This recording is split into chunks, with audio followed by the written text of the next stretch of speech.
Hey, everybody, grace and peace. Good morning to you all. We got a fun one planned for you all. So you saw the thumbnail, you saw the title. You know what we're going to be talking about today. Tiffany Henyard is supposed to come before the Georgia Election Selection Committee. I've got the proper title, and explain why she was living in Dalton, Illinois, being paid in Dalton, Illinois, but alleges that she was also living in Fulton County, Georgia at the same time. It's going to be a mess. And she's supposed to come.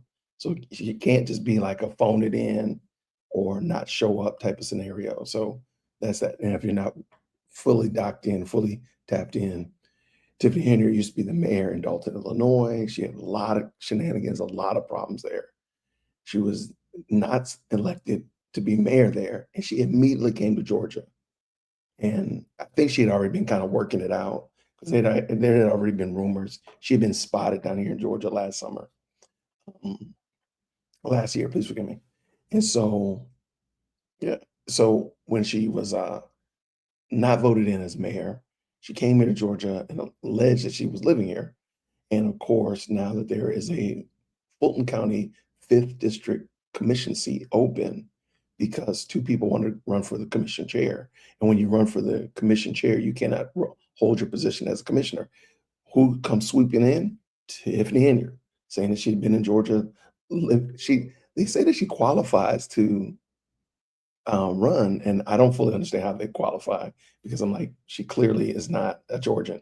But anyway, so that's what we're going to watch. That's going to pop up. I hope they said it's going to start at 11, or where I'm at. As you can see, I'm in a nondescript location.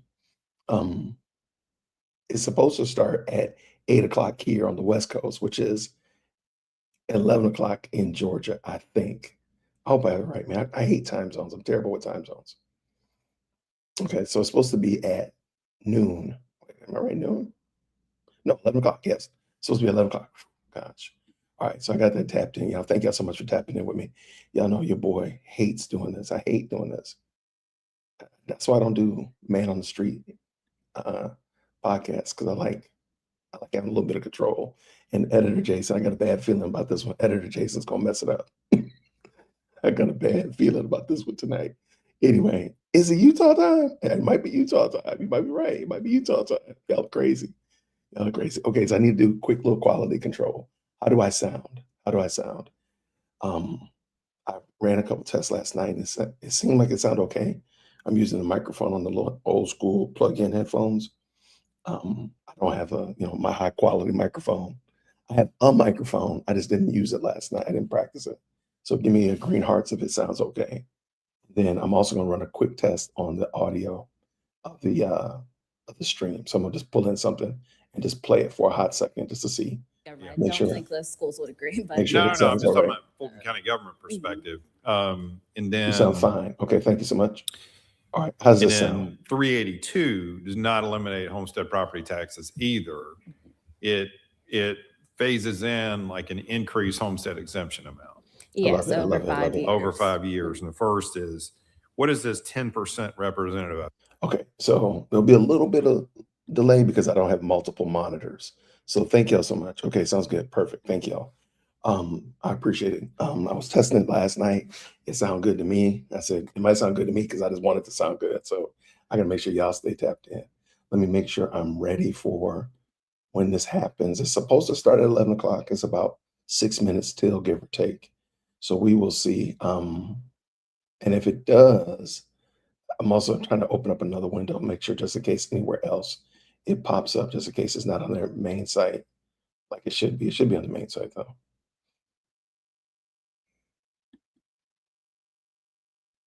Okay, just checking. Yeah, I don't see it anywhere else. I don't see agenda anywhere else. So it looks like it's going to be on their main YouTube channel. So hopefully that'll be it. I'm gonna also just check. Thank y'all so much for tapping in. I do have a couple. They've given me some new features on StreamYard I want to try out as well. So if we get a chance, I could do polls now where everybody can participate. Sometimes we do polls in YouTube, other people can't. Not everybody can participate, but this one apparently now everybody can participate, which is kind of cool. Let's see. Yeah, it's just the only place they say you can watch it. You can watch it only here on their YouTube channel. Okay, cool. What's going on to you? Thank y'all, everybody who tapped in. I just can't believe the gall. That's the part that amazes me. Like, and some people are saying, hey, well, Fulton County still elected Fonnie Willis, so therefore they would elect Tiffany Henyard. Look, I, I understand. I understand the sentiment. That's even Fulton County isn't that bad. We're not that bad, hard up. But then also keep in mind this also. Fulton County is a Democrat county. It's a stronghold.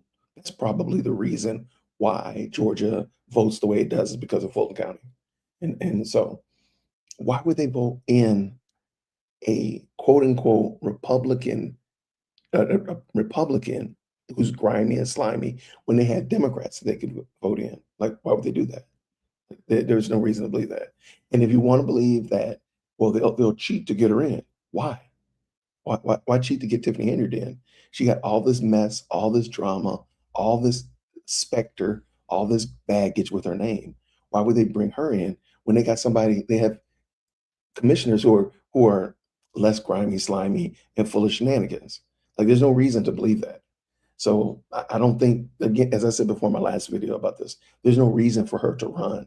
And I'm hoping that they'll do the right thing and just say no, goodbye, take care. And because by authenticating this foolishness and giving her a pass, I know that they realize that they're going to, you're giving hearty approval to this craziness. And I don't think that that's a good look at all by miles. Let me see real quick. I'm just looking on their Facebook page as well. Their Facebook page, and it does not show anything new on here. Okay. So it's going to be on this page here. Whenever it pops up, we'll be here. But I hope that makes sense. There we go. There's a video evidence of all Cocos and Cocoa Puffs, all the yeah, like if they showed Tiffany Henyard's shenanigans, look, it would be a quick shutdown. What are we talking about? So we're just talking about Tiffany Henyard, who's trying to run as a Republican county commissioner here in Georgia. Now you remember that name because Tiffany Henyard was the mayor of Dalton, Illinois, just almost a year ago.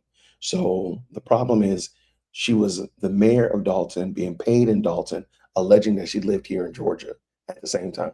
And she somehow or another, she snuck in and got qualified to run as a Republican even here in Georgia. And the county commissioners are like, Board of Elections is like, what are you doing? So they want her to come in to talk about that. So I want to, hopefully we'll have her come in today. And apparently it's supposed to be she's supposed to be here. She can't just like phone it in or send somebody an emissary. So she's supposed to be there. And I don't see anything on their page as of yet. And it is 11 o'clock. We're Georgian, so we try to be on time. We try our best.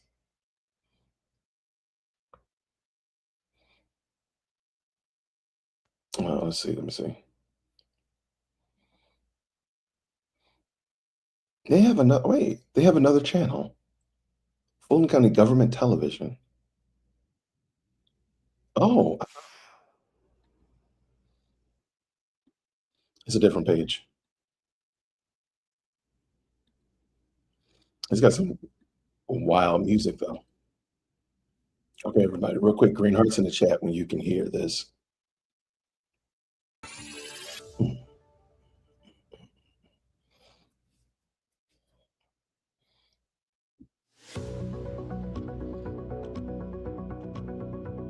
All right, green hearts in the chat when you can hear. Okay, we got the grenades in the building. We got the grenades in the building.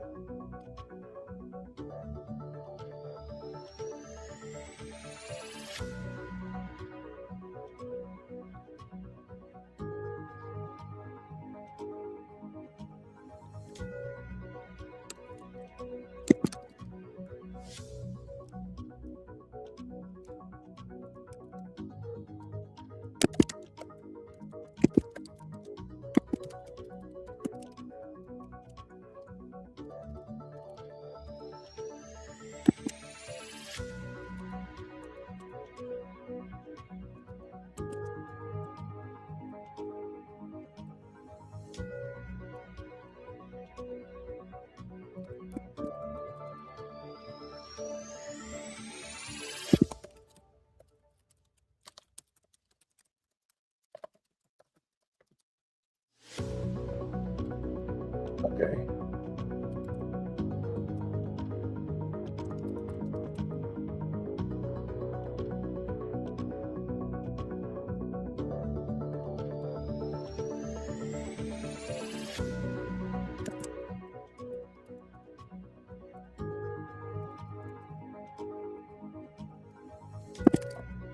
Hey, by the way, y'all, I have now the ability to make polls.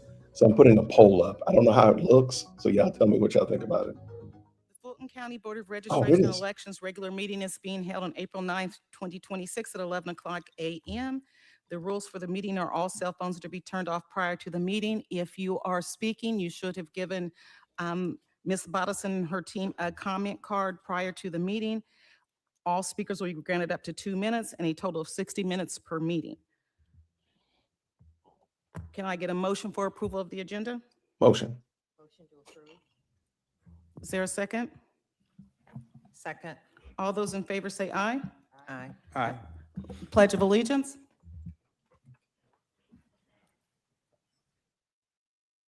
Pledge allegiance to the flag Of the United States of America and to the republic which it stands, one nation, under God, indivisible, with liberty and justice for all.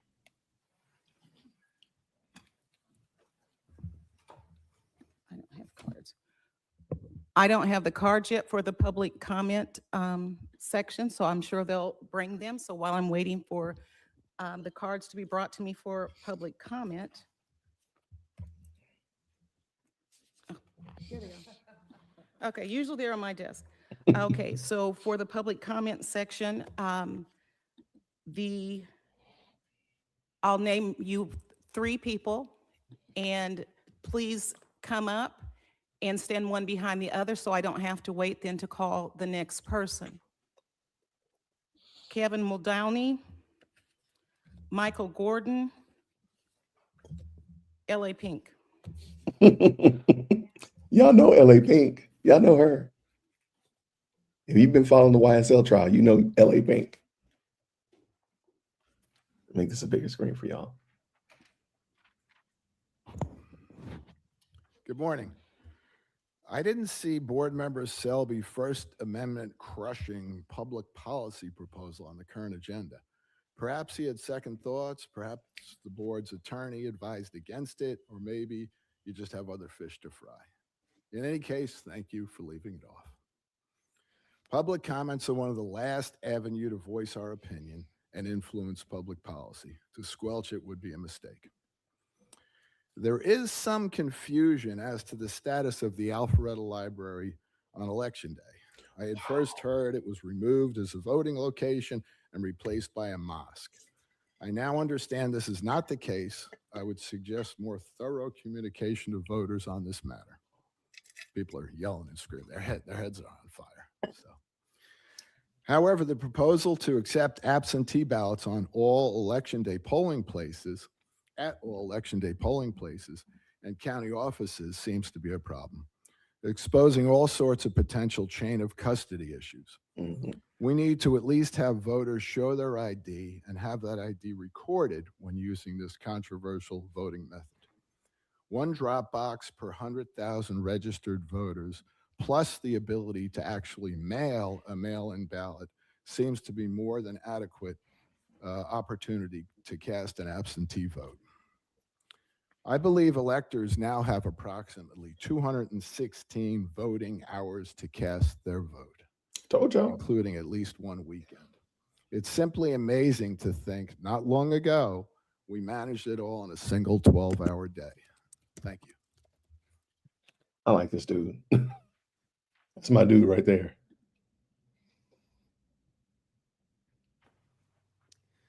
Michael Gordon, Fulton County. We still got a lot of problems with our elections, you know, and I guess the first thing is I hope you guys don't pursue this avenue of this editing what we can and can't say and kicking us out if we say the wrong things or we say it the wrong way or we move too much, because that's not right. You really shouldn't be doing that. We should be able to express ourselves, and it's not your job to determine what is misinformation and what is fact. That's up to the people to determine. That's one thing. I'm really unfortunate that in our session this year, we did not get any meaningful legislation to improve our election situation. We still have horrendous voter rolls, and that's not misinformation. There's just all sorts of records there that are invalid, that are still on the rolls. We cannot have secure elections when we don't even know if people are voting under false pretenses. So we got problems. We still got the QR codes. That's illegal. I mean, we can't even tell how we voted, how it's being counted. The process isn't transparent. You say your goal is to have transparency, meticulous. It's just not true. So maybe you guys can work on that, get better at that, and confront this problem and talk to the commissioners, talk to the legislators, tell them what the problems are, instead of just sitting here and rubber stamping a process that's very insecure. So I hope you guys have something good comes into your heart where you actually see the light and you start doing the right thing, because we the Something good people comes in your notice heart. we're not being fooled. Our elections still suck. So sorry. Thank you. Bye. I like him. Hey, I like everybody I've heard so far, man. Here's LA Pink. So in 2021, Told y'all.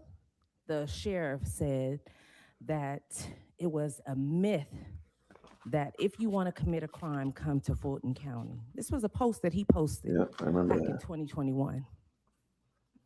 And as Fulton County turns, and as we open up the Fulton Sting files, guess what we find off in there? Mhm. All of you. Tiffany, how is that so that she is able to come to Fulton County Come on, say this part. that is becoming a hub for corruption, deception, Type pink in the chat. manipulation, and be able to just sign in? Now, keep in mind, I feel like she was sent. I feel like it was something done by the Democratic Party. Yes, I do. That's just allegedly by me. That's my opinion. Because how is it that she's a sheriff in a whole nother state, come here able? This is just showing the disconnect Come of the on. work and the leaders that we have here in Fulton County. Because she's registered still as a mayor in a whole nother state and able to come here, the hub of corruption in Fulton County, and register. And y'all are sitting up here confused. Type pink But in the then chat. Jason, they can't even get a seat What about at the me? table to do right by That's the another people point.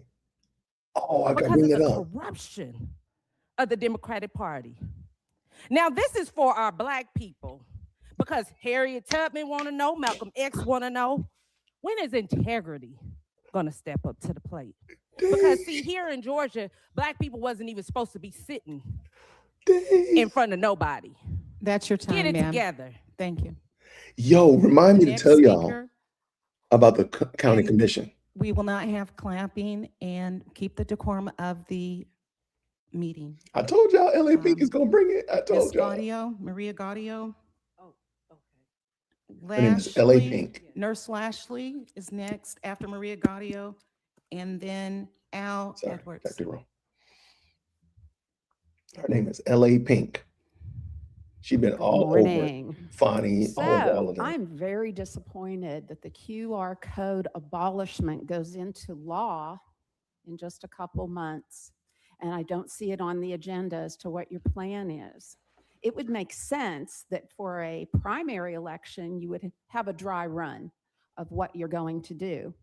But it looks like you're going to use the machines again, and your employees, everyone working at the polls most of those folks can't remember 20 years ago what we did with paper ballots, but we're going to have to go back to paper ballots because you have no alternative plan unless you want to break the law again.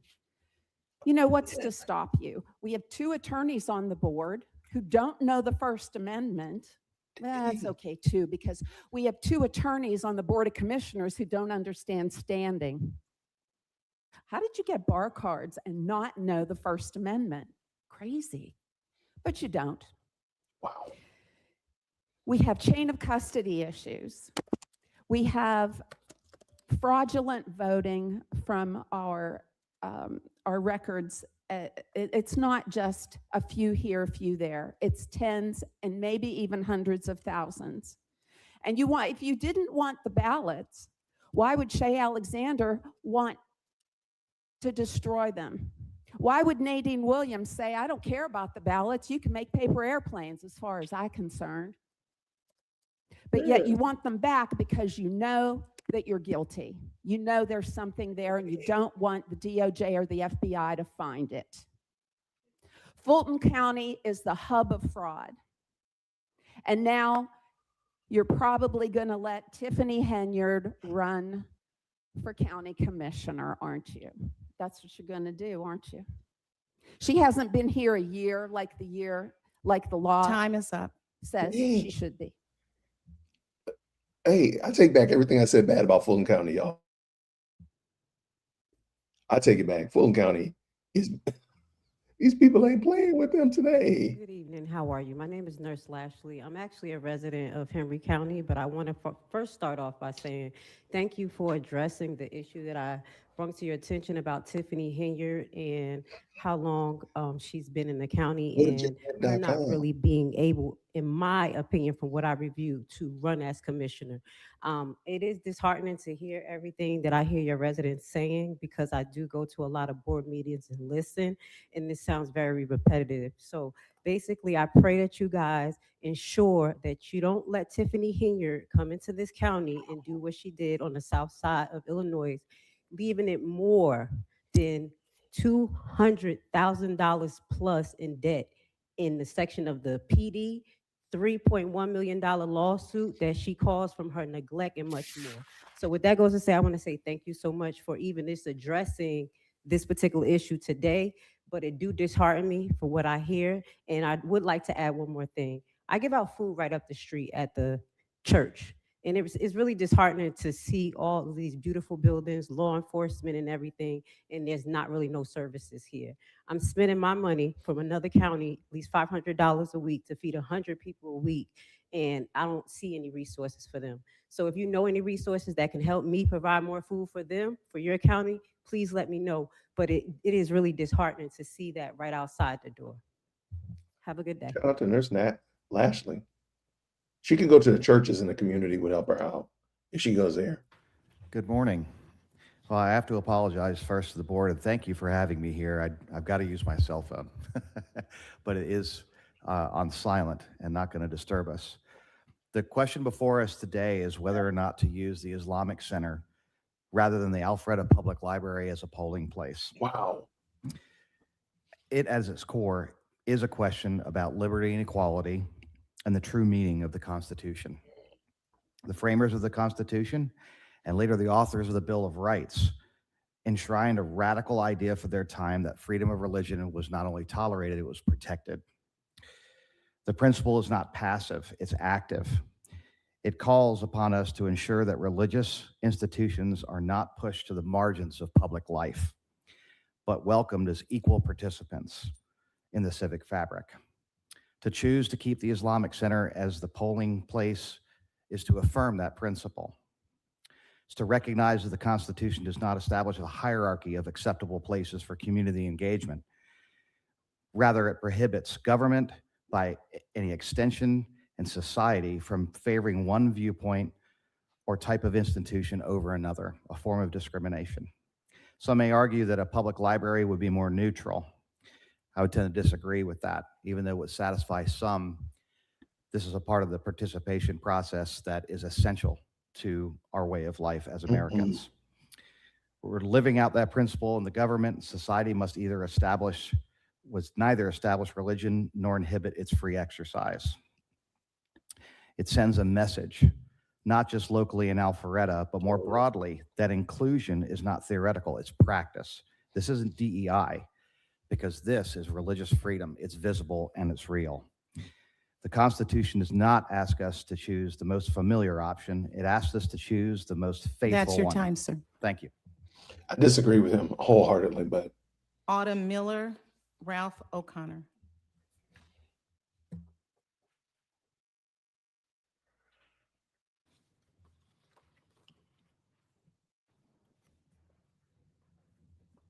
They do use churches. Yep, they do.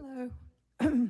I'm here to talk about the handling of the ballots during advanced voting. I am concerned very much with having all the 22 additional non-drop box locations having a drop bag. I believe that violates the intent of the Drop law bag? that you Where's can that? only have one drop box per 100,000 votes or voters. But the other thing that I find very concerning that I've heard about here at the meetings the last couple of times is the removal of all of the ballots from the scanners every day. I fear that this is going to cause a lot of chain of custody problems. It does. I don't know, are you getting all the ballot suitcases that every day from each scanner they're going to be removed? If there's They don't. 32 polling locations with at least 2 scanners each, that's 64 scanners daily being emptied for 19 days. That's 1,216 Go ahead. ballot suitcases or transport cases. Do that math, girl. Do that And math. 1,216 opportunities for error to be injected in the handling of these ballots and the storing of the ballots and recording the ballots. What happens if the scanner at that moment that has doesn't align with the totals on the BMDs and the poll pads? Do they get removed anyway and they'll just figure it out later? Are those suitcases going to be flagged? I've got so That's a many great question. questions on this. One also, Go will ahead. the public be, being informed, sort of like with the reports that the department does online of how many ballots were picked up at the drop box, how many have come in, all of that. That's your time, ma'am. Thank you. That's a good question, though. These people are concerned about voting. I'm very impressed. My name's Ralph O'Connor. I've been a Fulton County Election Day poll clerk for 4 years. I have 4 suggestions related to nonpartisan ballot requests. Some voters don't know a nonpartisan ballot only shows judges. They think Georgia's open primary means you can mix parties on your primary ballot so they may select a nonpartisan ballot, missing the opportunity to vote for U.S. senators, governor, etc. As of yesterday's publicly available absentee voter file, 1,380 Fulton County voters had requested absentee ballots. 55 of them requested nonpartisan ballots. That's almost 4%, enough to decide who gets into a runoff. I suggest that the department work with the county external affairs multimedia election education campaign that you've heard about for the last couple of meetings to inform voters of the downside of selecting a nonpartisan ballot. If they're not already doing this, department staff should contact voters who requested a nonpartisan absentee ballot to give them the opportunity to switch to a partisan ballot of their choice. My third suggestion is that poll workers be instructed to post sample ballots in a conspicuous place near the entrance to the voting area and to remind voters that nonpartisan ballots only have judicial candidates. Where I work, we post a couple dozen required notices, including sample ballots, on the wall to the entrance to our voting area, but the absentee ballots are usually not near the door. When a voter is checked in the poll pad, the clerk can see which ballot they've selected. Poll clerks should be instructed to show a sample nonpartisan ballot to any voter who selected a nonpartisan ballot and remind them it does not contain any partisan races. If the voter chooses to switch to a partisan ballot, poll clerks should be trained on how to do this. This will be much simpler than having to cancel and redo check-in. That's when your voters time, sir. discover they've selected the wrong ballot. Thank you. You gotta give them credit though, because I this thing have is to moving. revisit something This thing is moving. for the board. The emergency polling relocation. No. We were advised that there's a problem with the YouTube feed. So I just wanted to make an announcement for those who want to watch to go to FGTV on the Fulton County website to be able to watch the board meeting today. Has everyone heard that? Go to the FGTV website. Well, We're there. Fulton County website, and you can link to FGTV from the Fulton County website. Okay, thank you. Hey, Fulton County gets some bad rap, but they're holding us down. We have an emergency credit. polling relocation. That's what needed to be amended to the the agenda needed to be amended to discuss that. And so we have to go back to that. We approved the agenda, but that's what we needed to add in. And I can speak to that. Someone here today spoke to the Istanbul Cultural Center. It is no longer available. They withdrew their Good. ability to have it as a polling location. There was a lot of negative feedback, and they felt for the safety of all voters and their own staff that they should not remain a polling location. So under the law, within it's less than 90 days, it should be, we have to vote for an emergency polling location. It's within our discretion if it's unavailable, and they have said it's unavailable. Before we have the attorney speak to it, we can have them speak to it during the discussion of it, but we need to amend the agenda in order to have that discussion. I also want to say that I was a juror. I was not a juror, but I was here for jury duty in Fulton County. And what struck me interesting was the jury duty is for everybody in Fulton County. And there were people from all ethnicities, all cultures, all walks of life who reported for jury duty in Fulton County. And I believe that it was a lot of the things that were being said. It was not a house of worship, the Istanbul Cultural Center, but a lot of things that were being said about whether or not their style of worship, what would happen, who would be concerned there. When we look at what Fulton County decides for a polling location, things that are considered, we are not to consider things like faith, but it was not a faith-based location. So we will discuss changing the emergency balloting location, which probably will make it not as convenient for the citizens, but we're doing what we need to do since it's unavailable. Can I get a motion to amend so we can have the discussion for the emergency ballot location and what the department is trying to do in order to accommodate voters who can no longer go to the center? Actually, this is the first time. It wasn't like they've been going there for 20 years. This is the first time. I motion. To amend the agenda. Second. All Third. those in favor say aye. Aye. Aye. Chair votes aye, it's unanimous. So we will add the emergency polling relocation right after review of the absentee ballot return and AV locations. Now moving to the approval of minutes. Any questions or concerns before we get a motion regarding the March 11th, 2026 meeting minutes and the March 16th, 2026 meeting minutes? If not, can we get a motion for amend?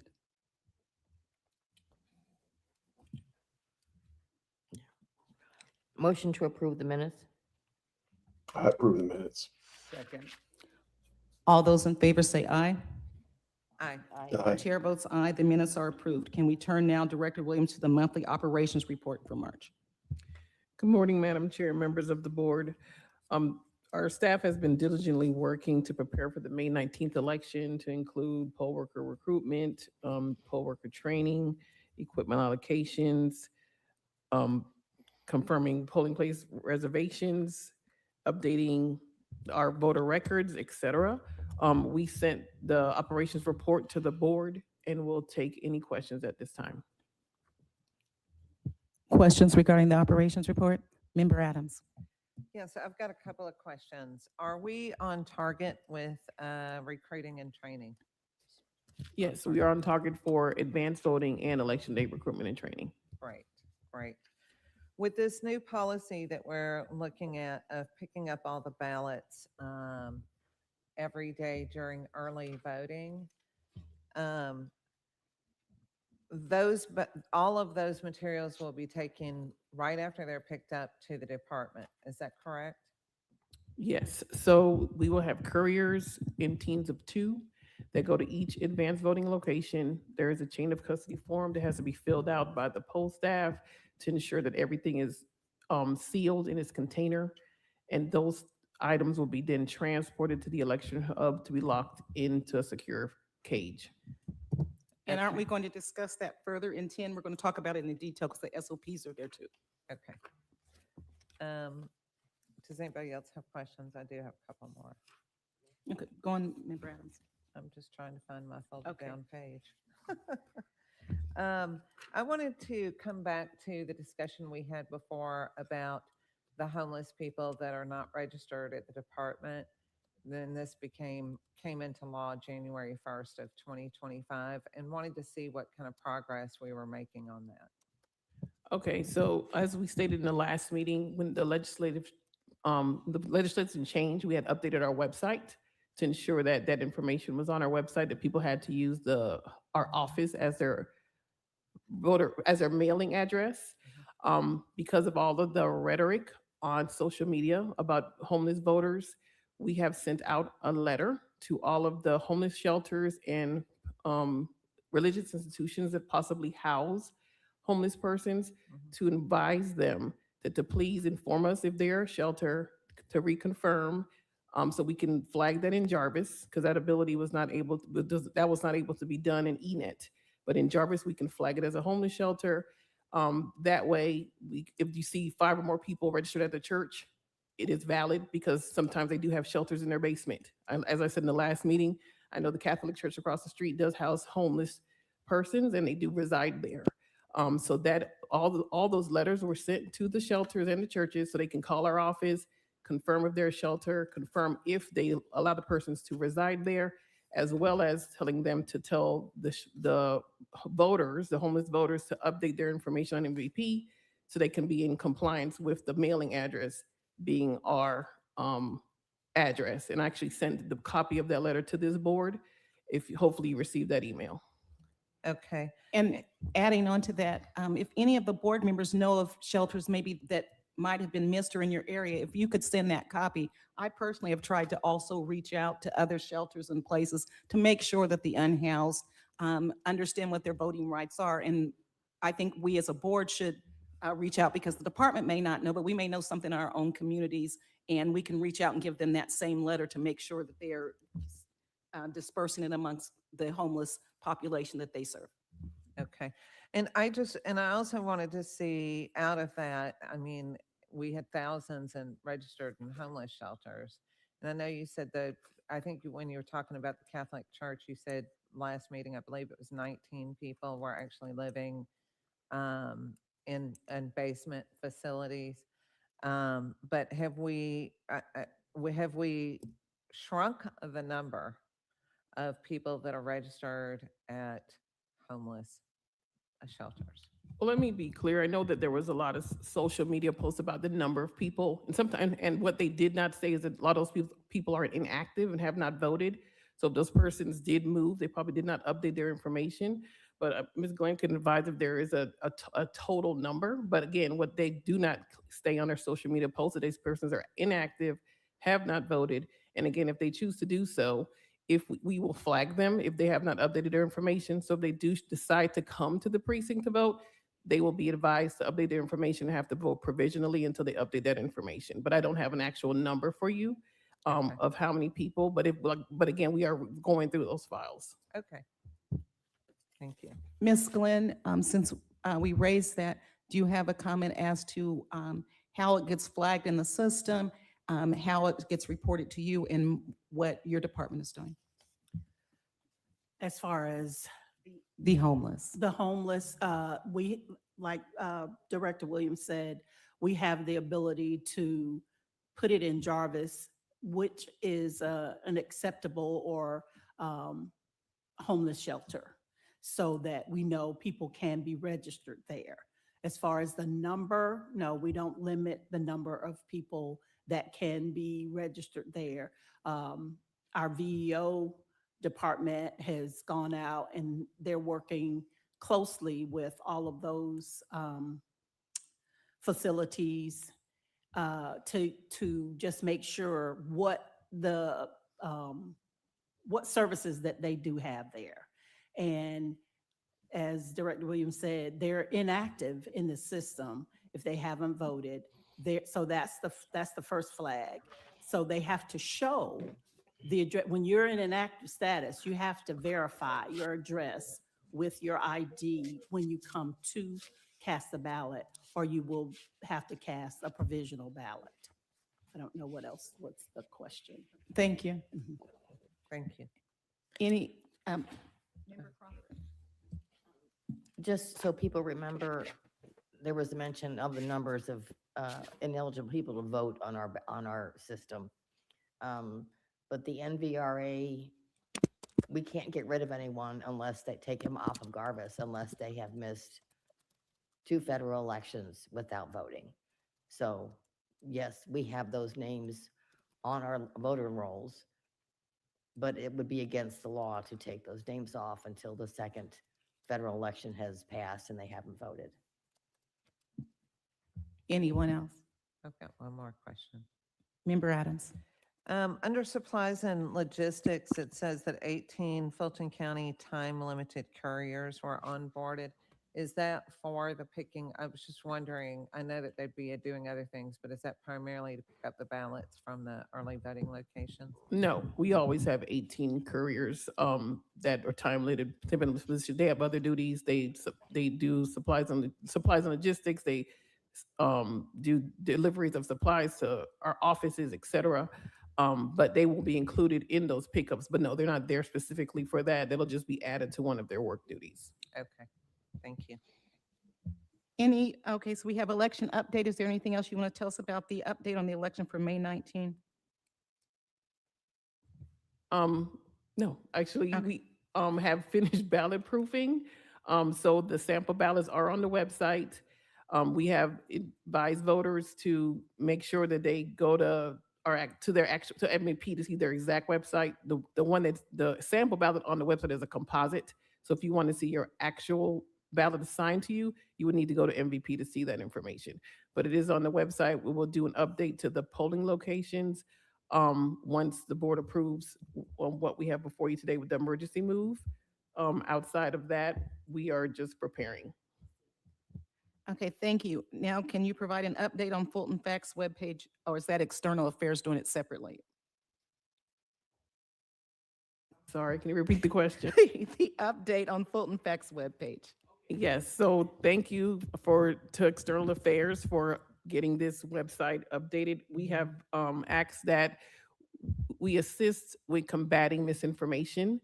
A lot of times people post things on social media that is not factual, and we do not provide a response.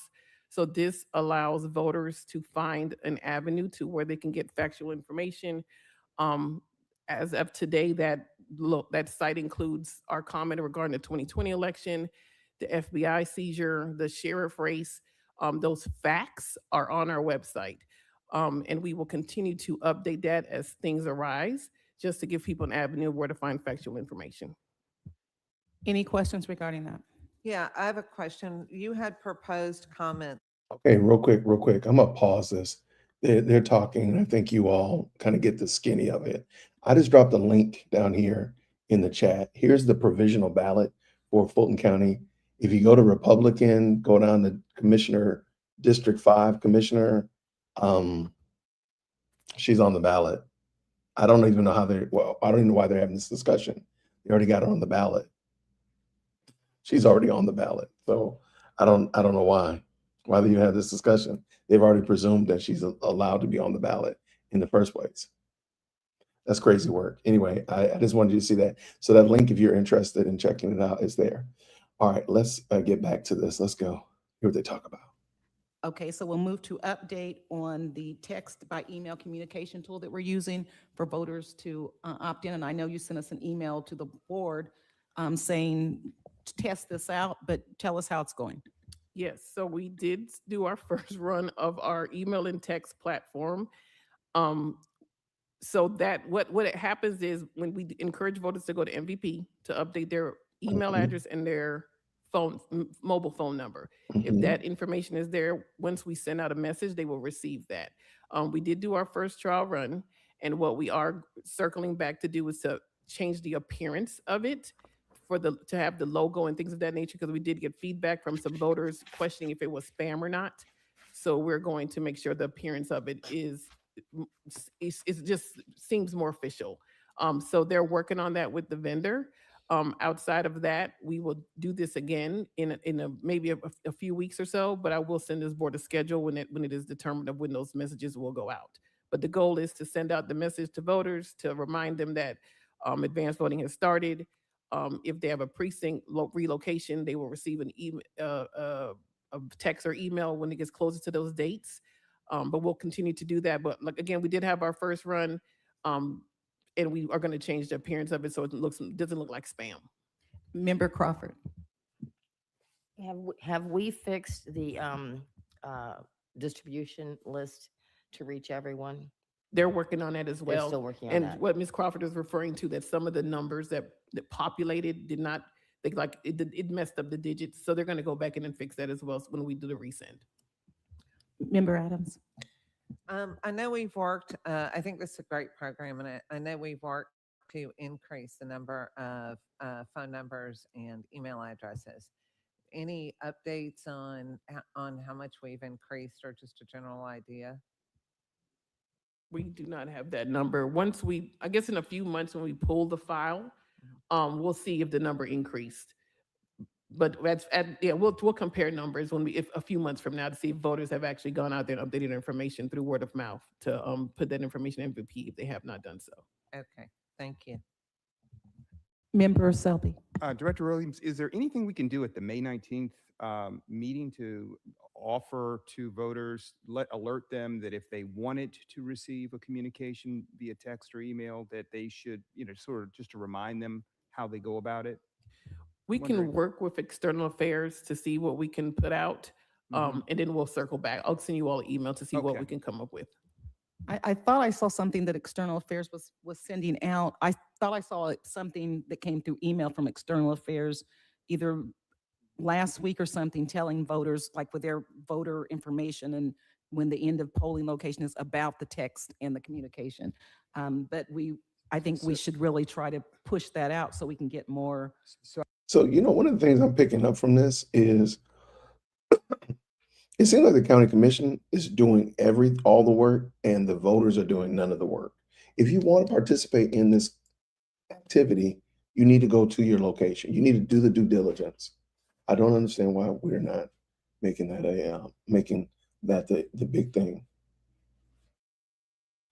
All right. And this seems very weird. Like, the county commission is doing all this stuff, and like, if you want to vote, find out where your polling place is 60 days ahead of time. Like, why is that a surprise? Why is that hard? Eyes would make a difference because it might get lost in all the other. We will. We'll do that. We'll make them into posters. All right. Is there anything else further from any board? This is May members before we 19th. move This is coming up in a to the month. next item? Okay, under new business, review and impact of new legislation. Good morning, members of the board and Fulton County citizens. So if you saw on my report, I showed you the bills that we have been watching for this session. And so in terms of what has actually passed that would have some type of an impact on the elections department would be HB 369, which changes the Fulton County, the local positions in Fulton County with the exception of sheriff to nonpartisan. So that means that for our office, we would then be qualifying all of those candidates. And then that will be more so from a voter education perspective, making sure folks are aware of how to research candidates. So that is the one election bill that passed. As far as SB 214, which, we're part of Gario, and that is the one that we were supporting, which was extending the deadline for the removal of the QR code and starting the new process with a paper ballot system. And for the January 2028 election, that was passed out of the House, but it did not get called up from the Senate side. And then there was another bill, HB 960, which was the language from the original SB 568 that failed. That was substituted on the Senate side, passed out of the Senate, was not taken up from the House. And so what we have received from the Secretary of State's guidance is that there will be some guidance coming as to how the SB 189 will be complied, how we would comply with that removal of the QR code. There have been talks that there may be a special session called. I do know that there have been some other boards that have passed some resolutions and sent back down with what you all thoughts would be in terms of that. So that could be a category that you all take, an avenue that you all take for this. But as of right now, we have not received any more information since sign and die as to how we would comply with the removal of the QR codes for SB 189. Ms. Williams, has the Secretary of State given us any guidance as to that? The Secretary of State did send out a notice just saying that they will to be on standby for more information. A lot of counties were asking the question, and they said they will advise us when they have more information at this point. So that's the only correspondence we received. Any questions or comments from the board? Member Crawford. I believe that I think that we need to be starting to gather numbers for Agree. moving forward, so that we have costs that we know we're going to incur. And I think that as soon as I know Miss Williams is extremely busy, but as soon as she can get us numbers as to what it would cost us to move forward, that would help us also make a decision on how to either contact the state or whatever. To proceed with what the budgetary items, the additional costs that would cost for the county. Ms. Williams. Yes, I will work on an estimate. If you give me about a week or so, I can draft that. I'm sure it'll be in the millions, but I will draft that. Yes. Member Selby. Yes, could I just get a clear statement of the legal impact of the failure of these two bills? If you could just state then what is the current law, when would it kick in, and how would we go about complying, whether that's from staff or council? I'm not sure. Since it's a legal impact, let's see what the legal team says. So right now, for the primary, everything remains the same. The law Sure. changes July 1st, 2026, and that is at the time that QR codes are not to be used for tabulating the ballots. As currently the machines, that is the only way they are programmed to tabulate. I know there was some indication from the Secretary of State last year requesting money to reprogram those or to get new machines.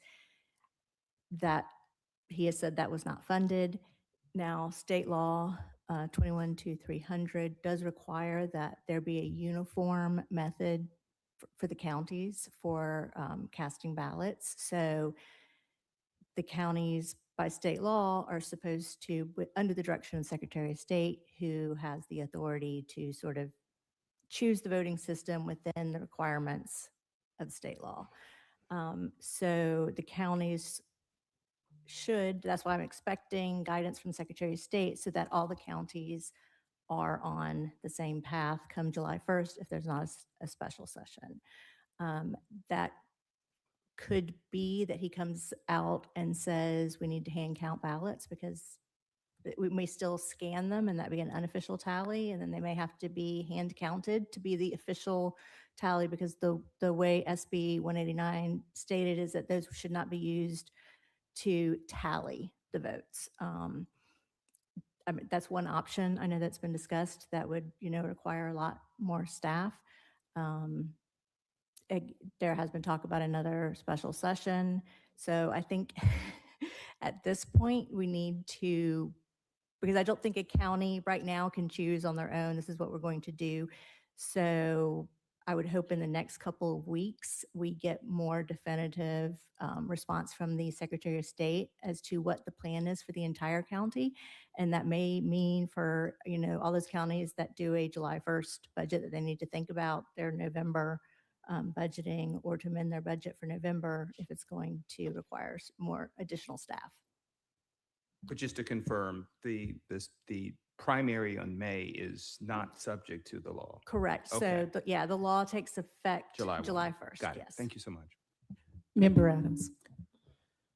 So since we have no legal way to vote right now or after July 1st, I'm not sure that while you're busy, you should spend time coming up with the budget, because we don't know how we're going to vote, right? I mean, Like I said, we're going to wait for SOS directives, but just to piggyback off what the attorney said, just for the 2020 election, when we had to hand count one contest, it took 275 teams of 2 people to sit there and hand count that one race. So if you're literally asking us to sit there and hand count every contest on a ballot, would have to figure out what time frame and at what cost that would be, because those people did not come for free. They were paid.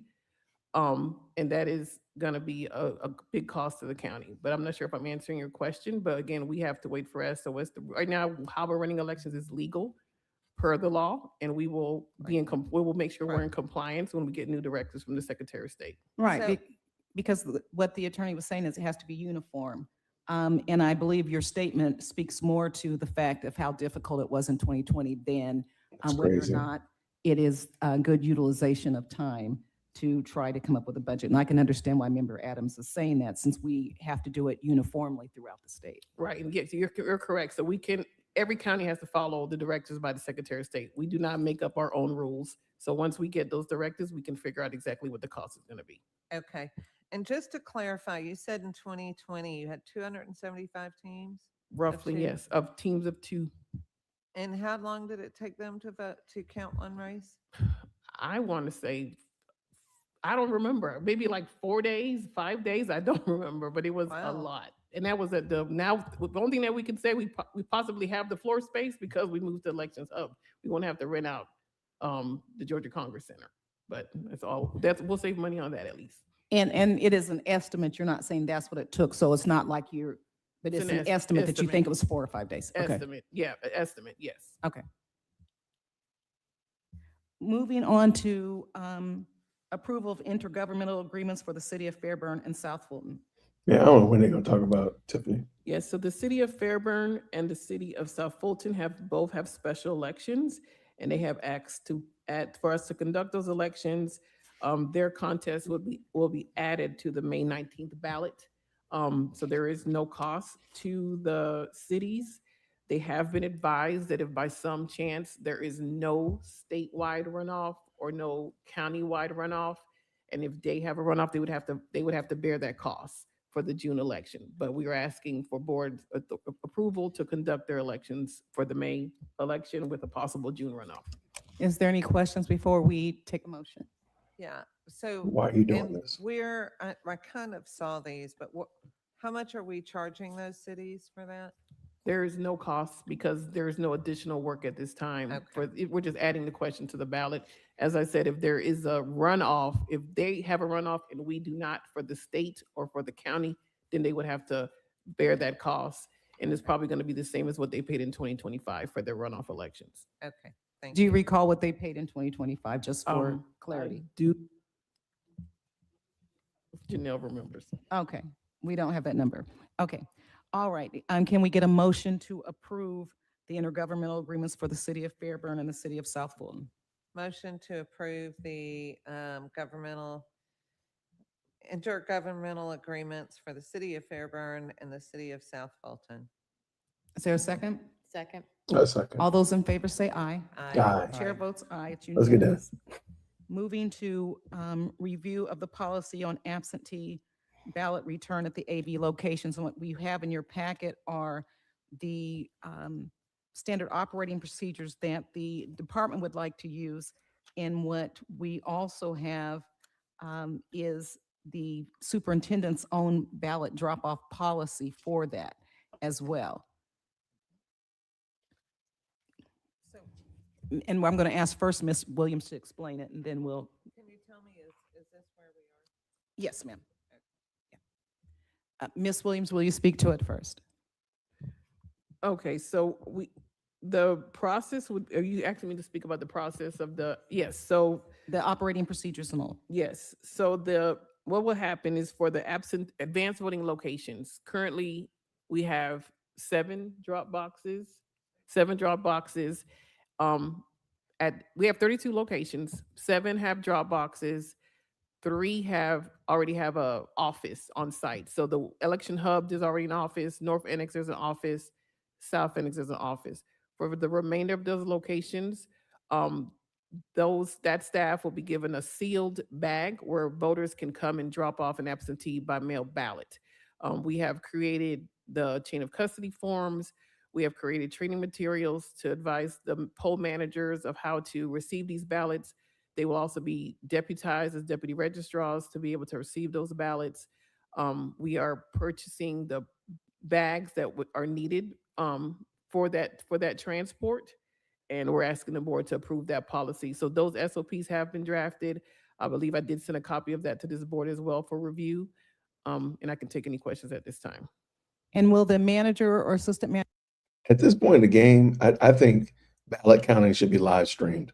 It should just be a pay-per-view. Like, just make it live stream. We can just see you counting. Like, if you're gonna hand count, I want a camera pointing down and we can see you hand counting. At this point in the game, you might as well just go and make everything transparent, because this stuff is just ridiculous. This is embarrassing what they're going through in order to count ballots when other places don't do this. Like, just make it a pay-per-view. Just let people can sign in and watch, and then you make some money. And you make a little bit of bread too. Like $2 pay-per-view. I can sit there and watch you count ballots and the tally shows up. You know, that's probably the best thing, because this is dumb. I'm actually embarrassed watching this. Like, I didn't realize just how trifling this was. You know, this is uber trifling. The assistant managers will not process the ballots in any form or fashion. They are just receiving them, making sure they're in sealed containers, and then being transported to the absentee division for processing. Attorney Pashuta, can you speak to the legality of this? Because we've had questions about whether or not this is something that is in the code, And we have the and pay-per-view. can counties do something like this? Can it be a pay-per-view? So when you request an absentee ballot, the code allows a voter to either send it back by mail or to hand deliver it to a registrar or a absentee ballot clerk. The code 212382 also allows the board to establish additional registrar's offices to receive those ballots. So I believe you voted on that at the last meeting or 2 meetings ago, that the advanced voting locations would be additional registrar's offices, so that a voter who wants to hand deliver a ballot, as they're allowed under the law, they don't have to go just to the main registrar's office or the 2 hubs, which are the registrar's office year round. They can go to an advanced voting location, and either, if it's one with a drop box, they'll put it in a drop box where they can hand deliver it. If they go to a location that has a drop box, but they want to give it to someone, they can be directed to another location where they can. You know, some voters feel more comfortable handing it to a person. So when it comes back to the main office, They can also feel comfortable it's voting on the day essentially of being delivered. and not doing all this absentee foolishness anyway. How about that one? You'd feel comfortable then. Like, stop this. And has there been case law to discuss whether or not this is something that is legal? So back in 2024, there was a state hearing and a federal hearing. The focus of that was receiving the ballots after the close of advanced voting and the close of election day voting. But it also encompassed that ability to set up locations to receive hand-delivered ballots. And both judges in the state and in the federal said it's very clear under state law that the registrars can set up these additional locations to receive the hand-delivered absentee ballots. Any questions from other board members? Member Adams. Since these ballots are going to be picked up daily during early voting, along with the ballots of the scanners and any provisional ballots, that's correct, right? Okay. Since those are going to be picked up by the couriers and then delivered to the elections hub, I'm assuming that the elections hub will be open for the public to observe those coming in, and for poll watchers in the tabulation center. Is that correct? I would have to see if that's required by code. It logistically would be a little difficult because of it depends on where it's positioned. But if it's required for people to come and look at suitcases behind a cage locked with a seal on it, we will be more than happy to escort them to that area if it's required. But what they'll be seeing is a locked cage that has suitcases with seals on them. Well, I would think that if they were a poll watcher, they would want to see the seal numbers and make sure the seal numbers were the same. It's transparency is what we're talking about. We will have to check with legal if that's a requirement. And can we make sure that we do get an opinion with regard to legal? Because we do want to make sure, I know that certainly the public should be able to watch couriers stand in public places and watch the couriers pick them up, whether it's inside the election, the polling location, or outside. I think the additional question that Member Adams has asked, once it's delivered, can the public then access an area? And if you don't have if you have the response now, that's fine, but if not, please investigate that to make sure that we're on four corners with regard to the law. Yeah, I'm going to double check because I don't want to answer right off the top of my head. I want to confirm, and I will send you an email. But the department will be making sure it complies with the law Yes, regardless. Whatever yes. the code requires, we are going to do, whatever the law requires. Well, I'd say even if the law doesn't require it, it's transparent. You're moving ballots, and that's a pretty Who wants big this live step stream in the our whole thing? election process. Okay, so Turn let me just voting be into a clear. reality television show. When scanners get to 1,800, Turn voting into like a reality TV. Like you can literally watch it. You can watch the person standing in line. You can watch them giving their information to the poll watcher, getting their card, going to vote, putting it in the machine. You can watch the machine sitting there. You can see the machine get emptied out or get moved. You know what? At this point in the game, just stop. Everything needs to be filmed. That's it. That's it. That's all. It doesn't make any sense anymore. At this point, this is craziness. This is insane. All right, let's finish this up for sure. Then the amount to also remove does it not? Yeah, that is actually a state election board rule Okay. that you, Let me also say this too. I think trying to broaden the way that people can vote with not on day of, I'm kind of still torn about early voting because early voting, your boy, it comes through for your boy. I ain't gonna lie. Your boy votes early and often. So I think trying to widen the excuses for people to not vote day of, or at least during early voting, to me is silly. Absentee mail-in ballots, those should be the very last resort. You are in the hospital, you are on medical issue, you're deployed. You shouldn't just get an absentee ballot because you're sitting at home with your, you're sitting on your couch eating Cheetos. You should not be able to get an absentee ballot. I'm sorry. You need to go vote. If you want to participate in the process, go vote. Stop it. I mean, we give you, what should say, 218 hours of early voting. That's crazy. And y'all sitting here talking about, well, we can't vote. Like, what are you talking about? So, all right. I don't know, by the way, I don't know when Tiffany Henyard is supposed to tap in. This is supposed to be a part of it, was her explaining why she should be on the ballot. Even though I dropped the link to it, she's already on the ballot. They already got the provisional ballot, the model ballot already up, and she's on there. So I don't really know what they're doing. This seems like perfunctory behavior to me. But y'all check it out. And all right, let's get back to it. It makes me sleepy. what would we have in regards to the election? So therefore, we want to remove those things and make sure it's secure. So if something were to happen, we have the paper receipt of the ballots that were cast. Right. But like at the end of early voting, how we do it currently, the scanners are sealed up and they're brought to the department and they're not opened until election day. So we're talking about 19 times taking ballots out, putting them in a bag and bringing them to the department. I just think, and the reason I'm asking this is I've been asked, is it going to be open to the public and poll watchers? Because we're moving 60 to 70% of our ballots during that time. Yeah, we'll be moving 100% of them by the time it's over. But again, yes, if it's required, we will comply. and I want to clarify, at the polling locations, as long as the poll manager and assistant manager are still there and they haven't locked it up, the poll watchers do have the ability to watch that process there.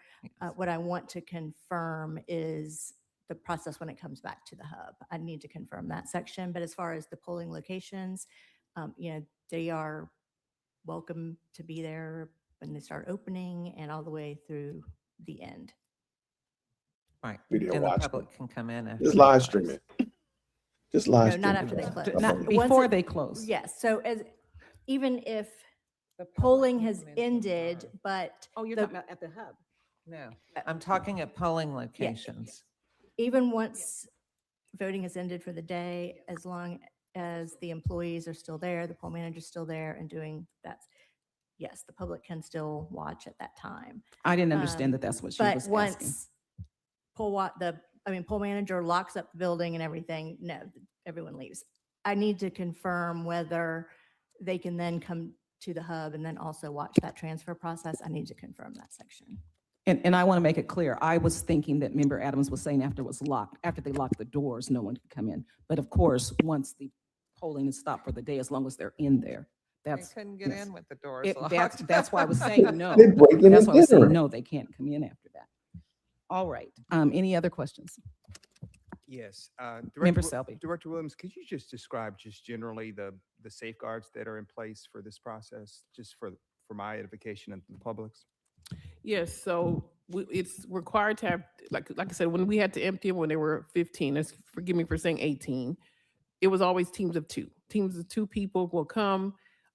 They will make sure the poll manager have to empty the scanner, put those in a sealed container, fill out a chain of custody, and ensure that it is sealed and noted on the chain of custody. When the couriers come, they confirm that seal, take that bag, transport it to the hub, and it is locked in a cage. And again, it's confirmed when it arrives. Which It's part always is monitored crazy? by the same team of two, so it's not, the chain of custody is not broken. So that is the process. We're doing this, just like I said before, if something were to happen to that location, at least we have something in our hands. If not, we'd have to literally redo the entire election. Oh my So it's a gosh. safeguard just internally that we've decided to do to be on the safe side if something were to happen to a location. So I'm not sure if I answered your question correctly. You did. And in your experience, are there any opportunities for glitches, and how do you deal with it? Do you have any concerns about the process, the volume of ballots that are being moved? No, because we have outlined a pretty accurate, streamline the process to make sure that we see exactly where the ballots are going.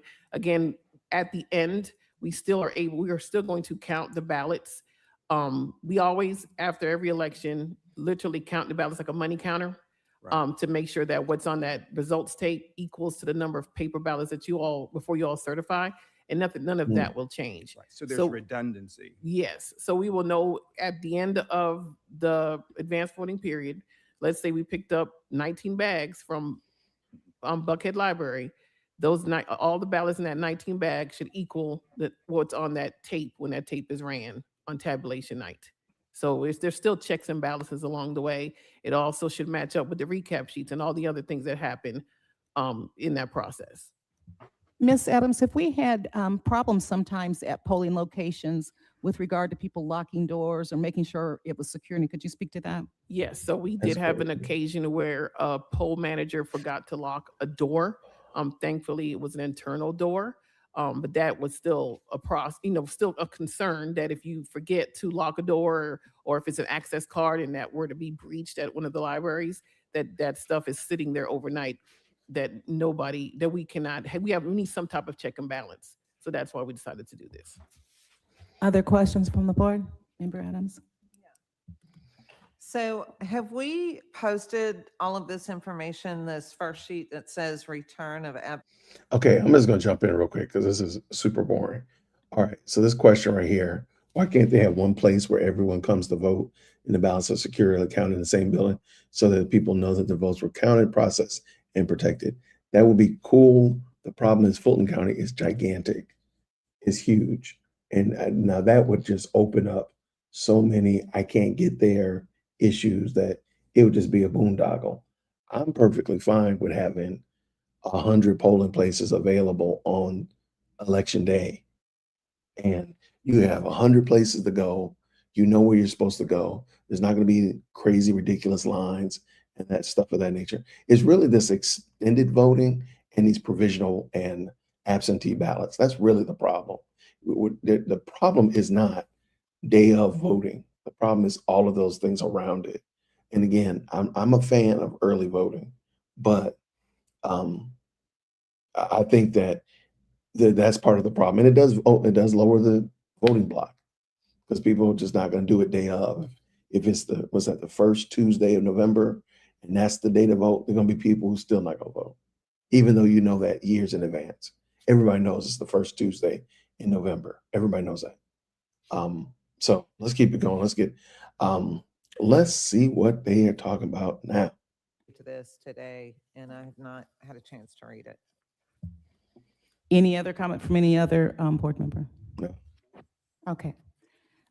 Now moving to number 12, the emergency polling relocation, and that is the emergency polling location that was the Istanbul Cultural Center. And before Director Williams speaks to that, first, with regard to the legalities of changing an emergency polling location change, can you speak to the law for that, Attorney Pashuta? Yes, so under OCGA 21-265, you are not supposed to change a polling location within 60 days of an election unless there's an emergency or an event occurs that makes the polling location unavailable. And in this case, the polling location has withdrawn. So at this point, we have to change the polling location. So I will let the director speak to the plan as far as what that is. The board will need to vote on what those voters, what polling location or what advanced voting location will be in place as an alternative. And then it'll be important to get the information out to the voters, but that, again, that'll be communications. I would hope it's not required, but I would maybe ask the Istanbul Center, would they be willing at that advanced voting period, maybe to have some signs redirecting voters since the precinct cards had already gone out, just as a courtesy, if they would let the county do that. Okay, I have a couple of questions, Ms. Williams. Prior to the Istanbul Cultural Center being designated as a polling location, did you reach out to those cities that to ask them for alternate locations when we had to move from the schools? Yes, so we did reach out to the cities and advise if they had any suggestions in regards to polling locations to please let us know. We did get feedback for some of the cities. Some places declined, some places said yes, but we did ask that question. What about the cities where Istanbul Cultural Center, did they respond? Yes, they did. Okay, and before proposing it to the board, did you also send correspondence to the clerks as to where we were expecting to move from the elementary schools and from the centers to the Istanbul Cultural Center? Yes, so anytime we do a precinct relocation change before this board approves, we've sent it to the cities and say, this change is gonna impact your voters. Please advise if you have any questions or concerns. So before we present it to this board, we do ask for their input. And do you also send it to the Board of Commissioners? Yes, we do. Okay, and then after that, if you get no feedback, then you bring it to the Board of Registration and Election? That's correct. Okay. Istanbul Cultural Center, when they said they were unavailable, what was their concern? So when we were moving out of Manning Oaks, we did a survey of the area to see what was available. We reached out to Istanbul Cultural Center. We did a site visit. It's a nice facility, a fellowship hall like any other. People are very friendly and kind, and we're happy to be ready to serve their community. Unfortunately, due to the rhetoric that's on social media, racist rhetoric, I might as well just go ahead and say that word, that's on social media. Now the facility has concerns about their safety, the safety of poll workers, and the safety of voters. So they have declined for use, and we completely agree with them. And we have found alternatives. We're gonna have to merge these precincts now into a nearby facility because of this situation, unfortunately. Okay, and were any of the cities concerned about it being an Istanbul Cultural Center before, or did they think they were good neighbors? No, nobody had any concerns, and they said they were good neighbors. Okay. What has the department come up with since we've had to do this emergency? What are you proposing to us today? So what we are proposing is, and again, all of these were originally at Manning Oaks, and they had been moved to Istanbul Cultural Center for precinct AP 07A. That portion will go to Alpharetta Library. For precinct AP 07C, that portion will go to Willis Park Recreation Center. And for ML 06A, that portion will go into Cambridge High School. And those are the 3 precincts that are impacted. Voters, we had already mailed out precinct cards to these voters. We will now have to remail precinct cards. We will now have to redo relocation signage. So there's a lot of things that have to happen to fix this. Unfortunately, it's the cost of the taxpayers. But we do still thank Istanbul for opening their doors, and we're sad that we had to relocate, but we will make it work for the voters. Has the cultural center, have you talked to them about putting up signs to make sure that when people come to report there, since they may not know that it's been changed, signs as to where they would have to relocate to? Yes, so they have been advised that we will put signage up at their location. We will actually put signs up at Manning Oaks. The signs at Manning Oaks were going to say go to Istanbul. We will have discarded those, and we'll make new signs now to the changes I just stated. So the signs will be placed at Manning Oaks and at Istanbul to advise voters where they are to go for this. And Istanbul did release also a media statement regarding this matter. And I have one other question about it. So can you say for the public so they can understand why we relocated out of the elementary schools? Because people may not follow us Yeah, we used to monthly, do but why did elementary, we right. leave the elementary? Right. So last year, we received a lot of concerns from parents because of school shootings and other things that are happening around schools around the nation, that they would not like polling to be at their school because it just opens another window for people from the public to come inside the school. So after evaluating, we realized let's try to move out as many schools as possible. Fulton County is very huge, and it's hard sometimes to find locations. And again, when things like this happen, that's when it's hard to find a neighboring place that would let us in.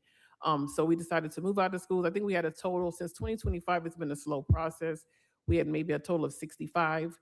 We're down to now 17 schools that we're still in, and we're still working on those to see if anyone in the neighborhood would be willing to house the precincts, if there's something that's compatible. And again, the reason why we do that, if it would be perfect if it was always a virtual day or a teacher work day, but that's not how it happens. We don't control the election calendar. So oftentimes when school is open, their students are there, you're, in the carpool line, voters are trying to get, it just turns into a little hectic. Often we have to relocate inside the school. Sometimes we're in the gym, then we can't use the gym. We're in the cafeteria or we're in the Library. media room. And it turns into an issue about handicap accessibility. Another issue is when we have summer elections, usually the schools are renovating during the summer. So we always have to relocate because that's the time they can renovate. So it's just mainly for student safety, but for all those other factors, it's just better for us to move out of the schools. Any questions from other board members?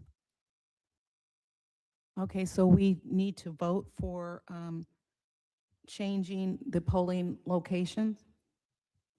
Motion to change the emergency polling locations. Second. All those in favor say aye. Aye. And chair votes aye. It's unanimous. Now we're moving to a presentation on the daily voter roll and list maintenance process. Ms. Glenn? Okay, I'm gonna tell you right now, I did not know that this was gonna be like a full-on meeting. The agenda was not published. The link was up, but it didn't show you the actual agenda, because I would have probably tapped in a little later. But I mean, this is insightful, if you will, but it is kind of frustrating to see like all these shenanigans that we go through to vote here in Georgia, which seems crazy. This just seems bananas. But anyway, I don't know if Tiffany Henyard is there. She's supposed to be, because she's supposed to explain why she should be allowed to run. I do think it's weird that she is actually listed as a Republican candidate on the sample ballot already. So I don't really know what the purpose of this discussion is. Let me grab that again and drop that for y'all so y'all can see it, just in case you didn't see it earlier. Okay, got that. And I'm gonna drop it in the chat for y'all as well. All right, let's see what she's talking about. Oh, we got PowerPoint. We got PowerPoint going on. What we got here? Accurate voter registration records is essential to protecting election integrity and ensuring voters receive the correct ballot for their precinct and districts. Keeping voter list, registration list current is a continuous process that includes adding new voters, updating voter information when a voter moves or changes information, removing individuals who are no longer eligible to remain on the voter rolls. Next slide. So the primary system used for Georgia to maintain voter registration records is Jarvis, which is the Georgia Registered Voter Information System. Jarvis allows election officials to process voter registrations, update records, and conduct voter list maintenance activities in accordance with Georgia law and election procedures. Next slide. So this slide is an example of the Jarvis dashboard used by the registration division. The dashboard contains several tiles that identify items requiring review or processing. As staff process items, the numbers on the dashboard continuously change, reflecting both completed work and newly received items. Next slide. So our dashboard tiles are recently canceled voters, recently rejected voters, vital records, felon records, DDS cross-state, potential duplicates, DDS applications, Oliver, which is online voter registration applications, challenged voters, MVP, my voter page updates, pending voters, records to review, potentially ineligible voters. Next slide. So when staff receives an application, the first step is to search Jarvis to determine whether the voter already has an existing record.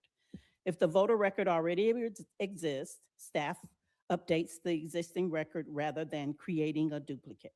If no record is found, the application is processed as a new voter registration. All new voter registrations go through a built-in verification process within Jarvis to confirm the applicant's eligibility before the record becomes active.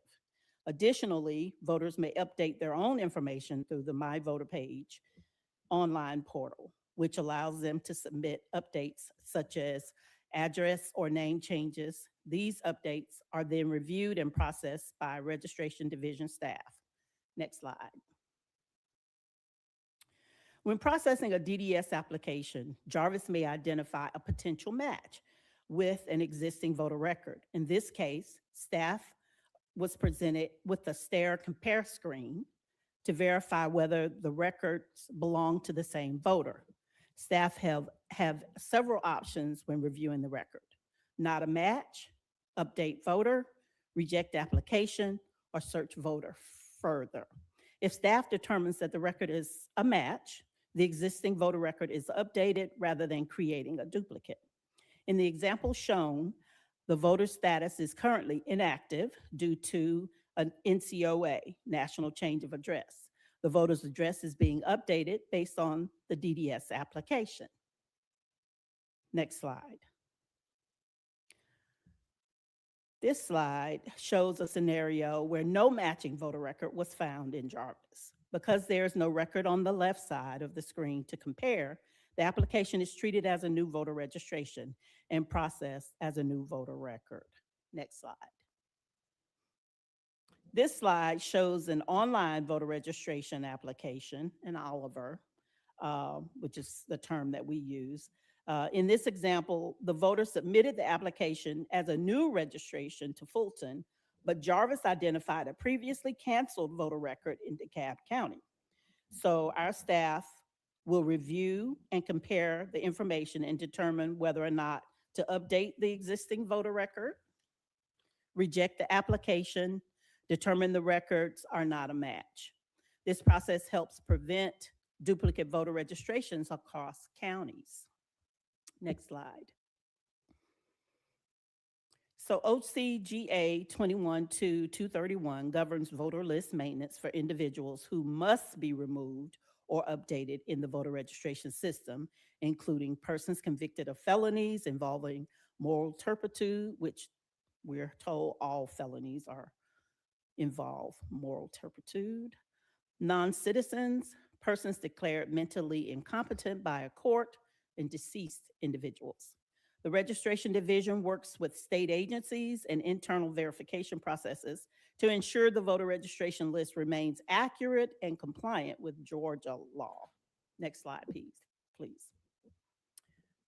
So our felons, information regarding individuals convicted of felonies involving moral turpitude is provided to the Secretary of State by the Georgia Crime Information Center, GCIC, and the Council of Superior Court Clerks. The Secretary of State then posts these records to the county's Jarvis dashboard tile for review and processing.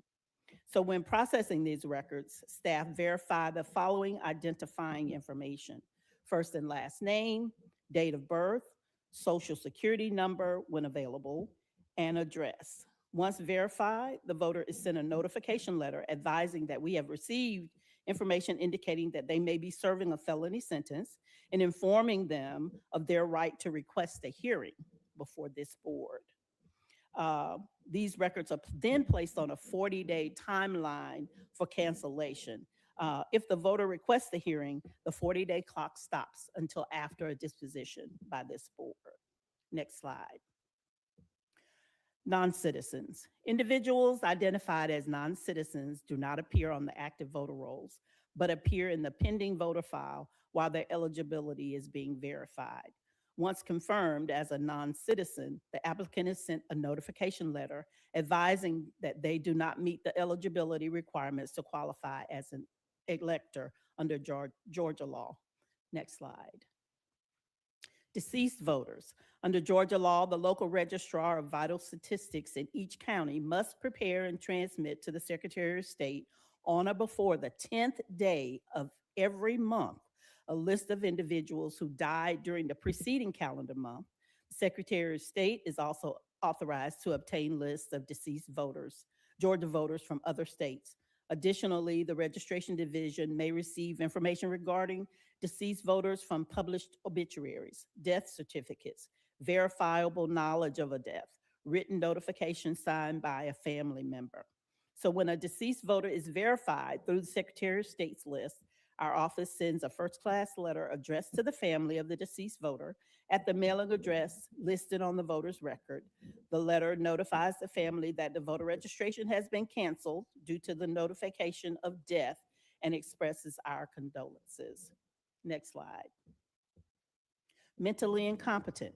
Voters declared mentally incompetent are removed from the voter registration list upon receipt of official documentation from the courts.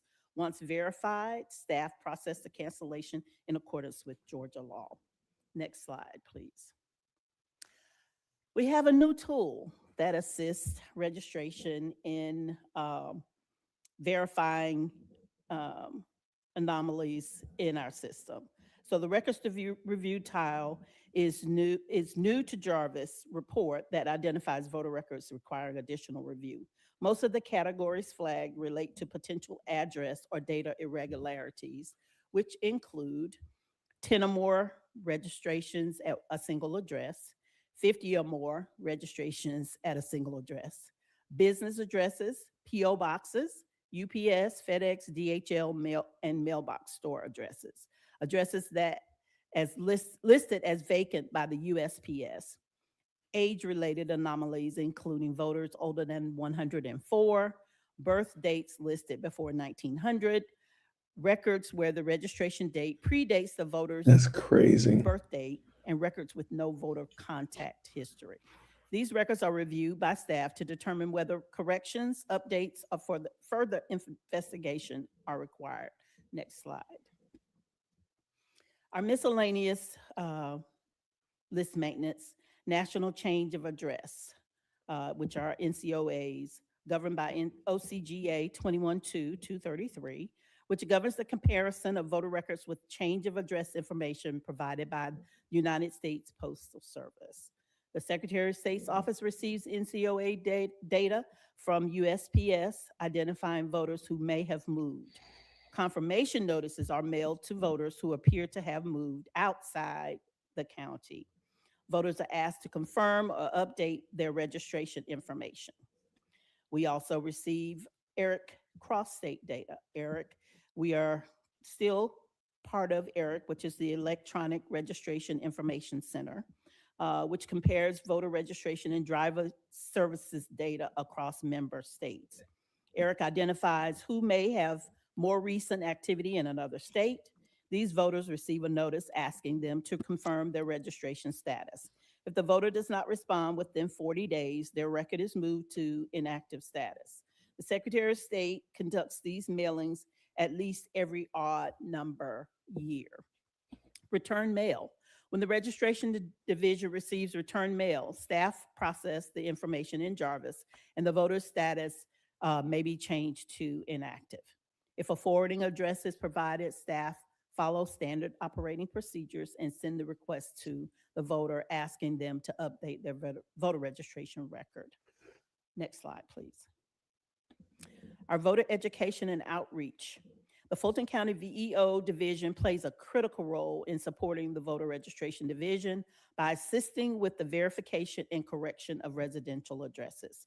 Key efforts include coordinating outreach with local colleges and universities to ensure student voter registrations reflect accurate residential addresses, working with homeless shelters and community partners to ensure individuals experiencing homelessness are registered in accordance with voter registration guidelines, assisting with address verification for residents of assisted living and senior living facilities. These efforts help ensure accurate voter rolls, proper precinct assignments, voters receive the correct ballot style. Next slide, please. Our GIS department, Geographic Information System. Okay, real quick. I know a lot of people have hopped in. So at the current moment, the Fulton County Commission is kind of going over how do they clean the voter roll, which I do think is kind of interesting to know, like, what is the process that they go through to clean the roll. Some of this, again, I don't know. It sounds good on paper or on a slide. I just don't know if y'all do this in practice, because some of it seems like, well, why are there people on there that have been able to vote for 10 years and they've passed? They've been dead for 12. Like, what's going on? So I think this is super interesting.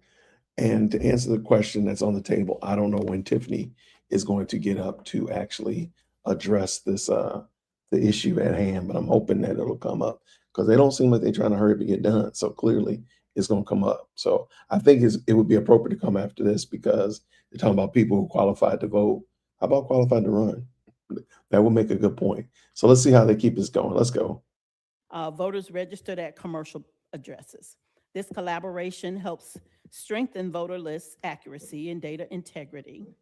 Next slide.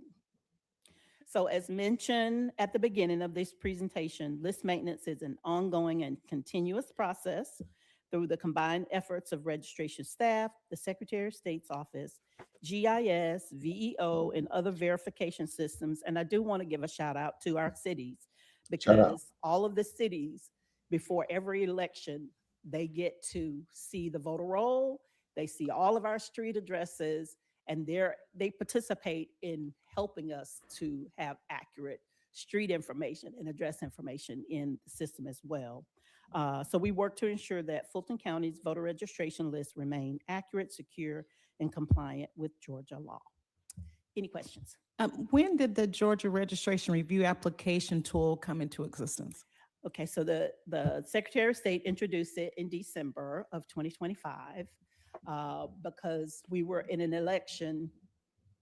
We were only able to start processing our items in January of 2026. You're saying Fulton, that's when Fulton In started? Fulton, yes. Okay, and how do those documents and those records get to you?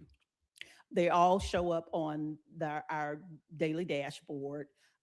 When we started, Fulton County had 53,711 items.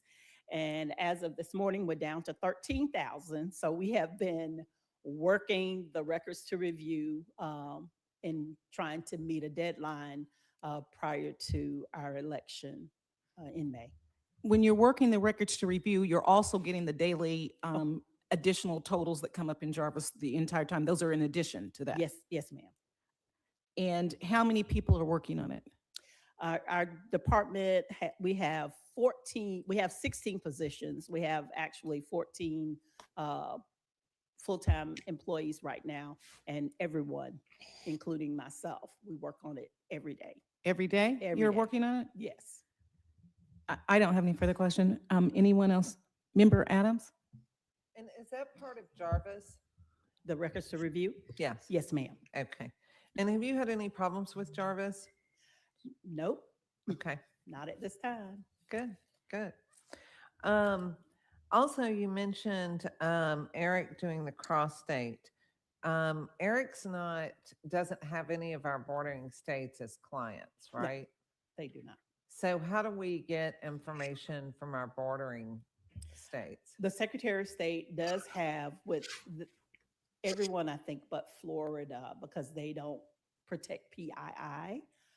They have individual agreements with Alabama, Carolinas, Kentucky. But I Tennessee. think they have one with Florida, but they don't share with Florida because they don't guarantee protecting PII. Okay. Member, That's all right. So I think that about answers it, but I'm assuming that it's a problem that we don't have any of the information from Florida. Is that right? Because it seems like a lot of people move from Georgia to Florida. They do, but they're not, they used to be members of ERIC, but all those states left the. Yeah, a lot of them left. Yeah, so Okay, we can only do, deal with what we have. right. Thank you. Member Crawford? Is there somewhere where we can display this slideshow with the exception of page 7, 8, and 9? Because since we have so many questions on list maintenance, would it go on the My Vote app or someplace? Let me double check if we could possibly put it on Fulton Facts about voter roll maintenance. We Yeah. could probably put it as a PDF attachment. Let me look into that. Because That we would be have so good. many people asking and questioning our voter maintenance that this might help answer. If we find it doesn't answer any questions, we can always take it down. But I was just thinking, any thoughts, rest of the board? I agree with you about not putting up those pages 7, 8, 9, was the Yeah. ones with personal information for voters. Yes, ma'am. I have another question for you. Was there, the old system, was that ENET? Yes. And when ENET and Jarvis merged together, was there any difficulties or problems when there was the merger? That's comical, but yes, lots of problems. But the Jarvis that we are operating with today is hands down 200% better. And ENET, the transition or the transfer of data, there was some integrity issues because I can't explain all of those things, but yes, Jarvis is now hands down 200% better than ENET. 200. Does the department still have to answer questions over what things that happened when that merger came about? Yes. Okay. Any further questions from anyone? Okay, thank you, Ms. Glenn. We appreciate it. All right, let's get to Tiffany. Let's go. Now moving to, we have a challenge hearing scheduled. Last week, we voted to have a challenge hearing. I was advised last night that the person, the candidate, Ms. Henyard, contacted the department and said that she had not received adequate notice, that she had found out about it from seeing a TV program or something like that. Girl, It was bye. reported on the news, and that's when she was aware of it, and she would like to see if we could continue it. No. I think that if No. we did not send it in a manner in which that she we alerted her, we did not call her, from what I understand, to tell her what the date was, but she No. received an email. But I know I'm in support of giving both procedural and substantive due process to a candidate. Plus the law, from what I understand from last Let her week, sue. Let her when we sue. had our hearing, it's subjective intent, and she was unable to be here on such late notice What? to present for herself, and we would need, I believe, the candidate for subjective intent. We also, from what I understand from our Wow. attorneys, we had suggested and said what things we wanted subpoenaed, but we have not gotten all of those. And so, Attorney Pashuta, can you speak to what we received and what we haven't received? Super lame. Yeah, so there are several other pieces outstanding that I had requested. We did receive the voting history from Illinois. That was one of the things we requested. We did receive a certified copy of that from the Cook County Clerk. So if you do postpone it, that would give me some time to be able to follow up on some of those other items that we did not receive. But Lame. I do think also that the candidate should be here, even just for due process purposes, and because part of that residency review is to weigh intent as well, and we would need to hear that from her. Do we have the lease that we had asked for, either a certified copy? No, I've not received that. That was one of the items that I need to follow up on. Okay. Any other members? Member Crawford, then Member Evans. What time frame do you need to, do you? The election is on May 19th. Get the information. I would not want to put it out too far just because Right. of the election coming up. I mean, I can follow up tomorrow. I would at least, because some of these we also made via Open Records Act requests, and I have not heard back on those. But I would say mid to late next week. But I You have a also month. want to have it as soon as possible, and I don't know if the candidate gave you any indication of when she might be available or not. Her unavailability was noticed in having to leave work and finding out at the last minute and having and Where being does she able to work? be here and also arrange, I believe it was childcare or something like that as well. She got a fourth grader. Stop it. But Member Adams has a question as well. Yes. I understood at our last meeting, whoa, that got a little loud. I understood at our last meeting that we had given her notice that we were discussing it at the last meeting. Is that correct? No, we had told her that we would give her notice of the date because that's when we I don't scheduled like the this one date, was the better. last meeting. No, we were told that she was given notice of last week's meeting. So That's what- She wasn't to be there then. She was told that we were discussing it, but we also told her we would follow up with a hearing date. That did not happen. How do we know email the did not date? go through. I so knew the we date. Do need to give her, we're required to give her 3-day notice of a hearing, and that did That's not crazy. occur. That's why we asked for we told the chair that we would like for them to continue. Okay. That's crazy. So I'm assuming from what you've said, she didn't listen to last week's meeting. I would say she's not required to, where Wow. we are required to give her notice of a hearing. And Okay. that's what we did not do. And we do have her phone number, email address, physical address. We have ways to communicate with her. Yes, we do. And we Okay. did not send that hearing notice properly. Wow. Okay. They really are trying to make this thing You happen. know, I think she's had a lot of notice. She didn't give any indication on when she wanted this meeting? It's not up to her to give the indications when she wanted the meeting. The reason why Director Williams is saying that she was not required to attend last week is because last week was when we were to set a hearing to tell her when to attend. Right. She wasn't required to be at our special called meeting. What she was told, I believe, and Director Williams, you can correct this, is that there was going to be a special called meeting where we would determine the date that she was This is to attend. embarrassing. Yes, that's correct. And so we had that meeting, we let her know about it, and she wasn't interested enough to watch it. I know she's not required to be there. We can't. speak She's for not her. required to watch it. And we can't presume to know what the candidate knew or did not know. So I want to be careful that we don't make aspersions about she didn't care or she didn't watch it, because we don't know. All we can go on is what we were told, and that was that she did not receive notice and found out from a TV program yesterday. That's crazy work. Okay.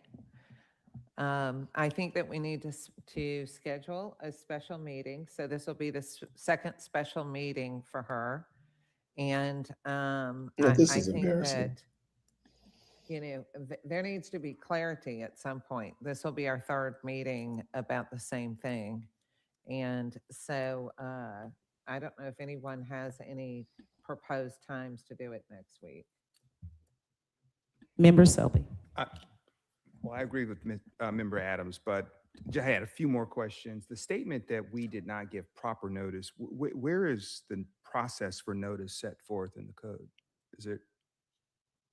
So it's not in the section related to qualifications, but when you look at other sections of the election code, like when the board evaluates, there's a question about whether someone's a qualified elector, or if there's a challenge to an elector. Those all discuss about 3 days written notice of the date, time, and place of hearing. Okay. So since this is also reviewing essentially residency and qualifications, I believe we should use those same requirements that are in those other sections of the code. And so we did send an email, correct? I'll defer to staff. Right. So again, yes. this person was qualified by the Republican Party. We were able to get the information for her contact information.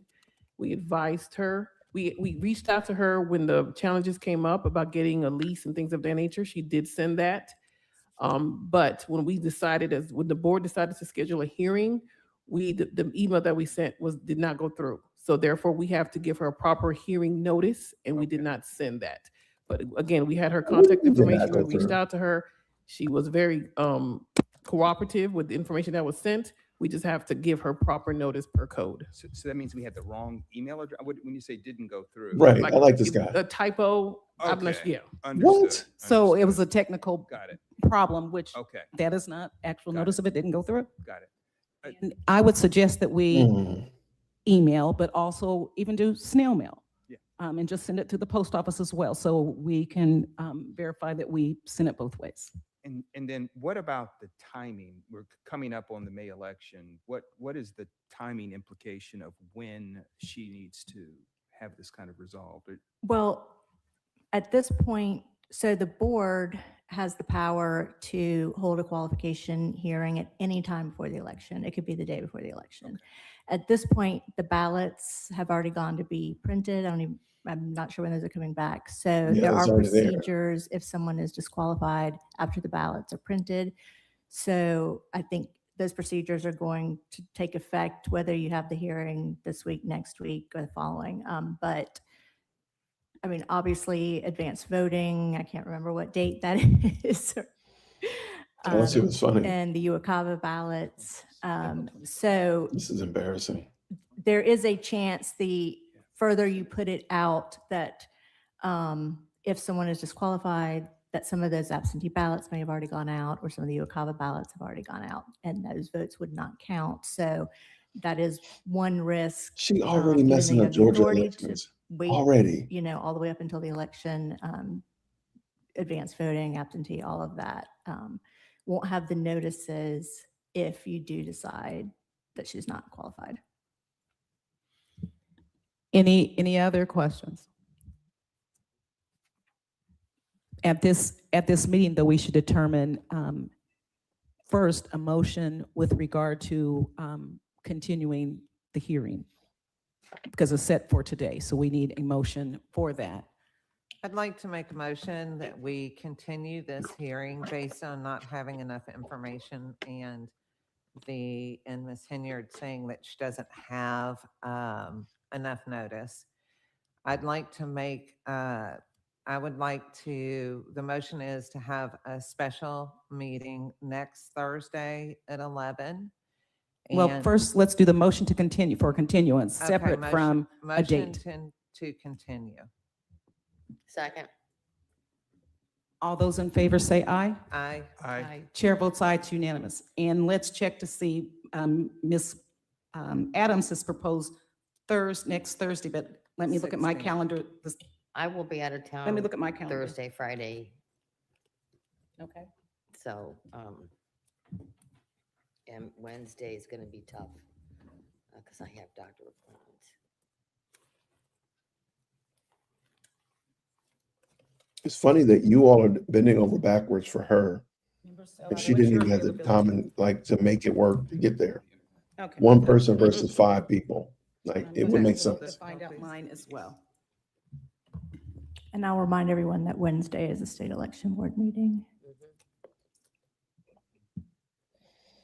Crazy. This is craziness.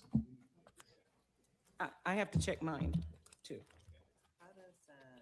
Just a second. Let's check, take a minute to check our calendars. I think it might. This is embarrassing because this is, I mean, this is how she's starting off her foray into Georgia politics with this kind of shenanigans. This is embarrassing. I'm sorry. I came into this thinking that they were going to boot her out of there, like, pew, they're going to boot her out of here. Now I think they're trying their best to get the woman on. I feel like they're making every attempt possible to make her. Saturday, actually. This is insane. This is insane. They did all this about voter integrity, all this about elections and making sure they're using the right locations and all this stuff. But then you let some doggone carpetbagger get on the ballot. And she's already on the ballot, by the way. I don't know. I wouldn't. Just to even be elected, even to be considered, to me, is still giving her. Anyone have any objection to Monday, the 20th at 11? What about you, Attorney Pashuta? Yeah, that works for me. Okay, so can we get a motion for Monday, April 20th at 11 a.m. to have the special called meeting for candidate Tiffany Henyard? Yes, I'd like to make a motion that we continue this meeting and meet on Monday, April 20th at 11 a.m. at the Elections Hub for candidate Tiffany Henyard. Second. All those in favor say aye. Aye. Aye. Chair votes aye, it's unanimous. And we'll make sure that it goes out both, and hopefully by today, mail and email and a personal call, because if she could to personally call and to let her also know, but document all those 3 ways, okay?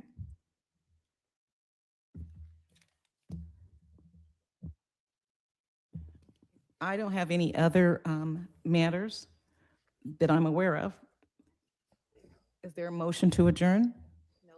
I motion y'all And adjourn. I do have, if I can take a personal privilege, just have one comment.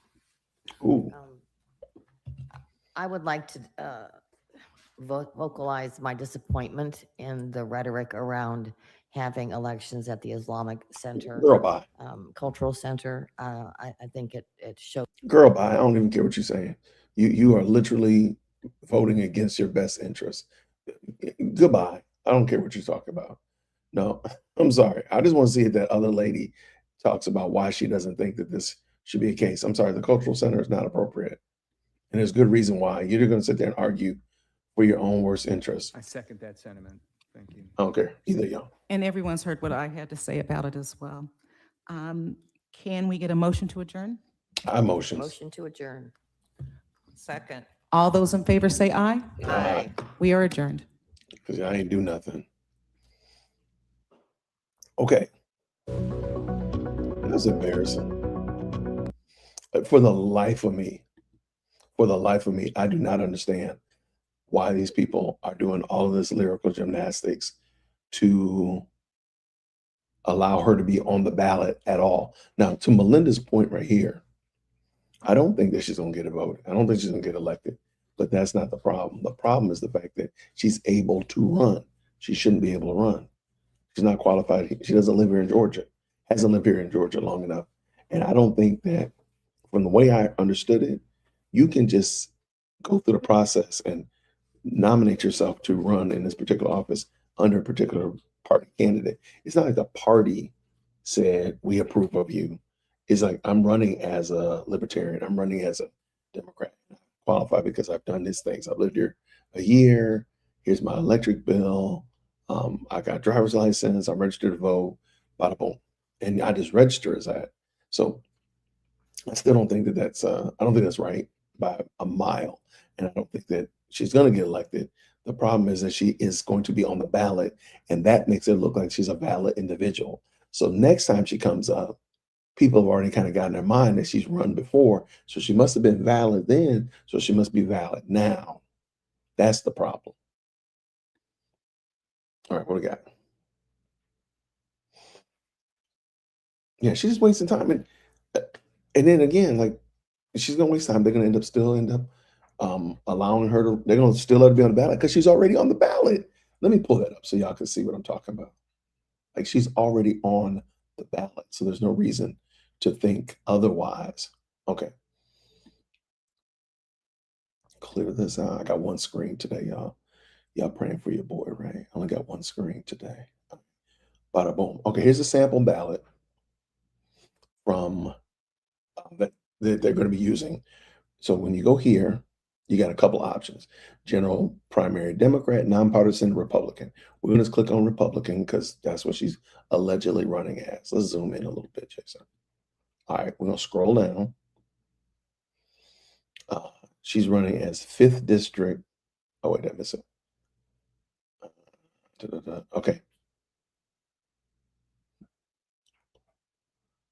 I did miss it. Okay, hold on. Let me make sure y'all can see it. Okay. Y'all cannot see it. Hold on one second. You don't see what I'm messing the screen up. Hold on one second.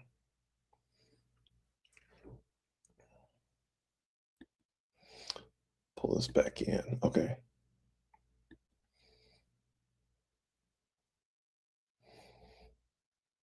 Bang. Okay, now gotcha. Okay. So now we're going under District 5 representative, right? Okay, there it is right there. Okay. So here's the ballot. Let's just, so you can see here, Fulton County elections, May 19th, 2026. So it's just about a month away. So we're not talking about, we don't have a whole bunch of time, right? All right, let me move myself out of here so y'all can see this whole ballot. Like, she's already on the ballot. That's crazy word. All right, so I'm gonna scroll down here because she's running for District 5 position.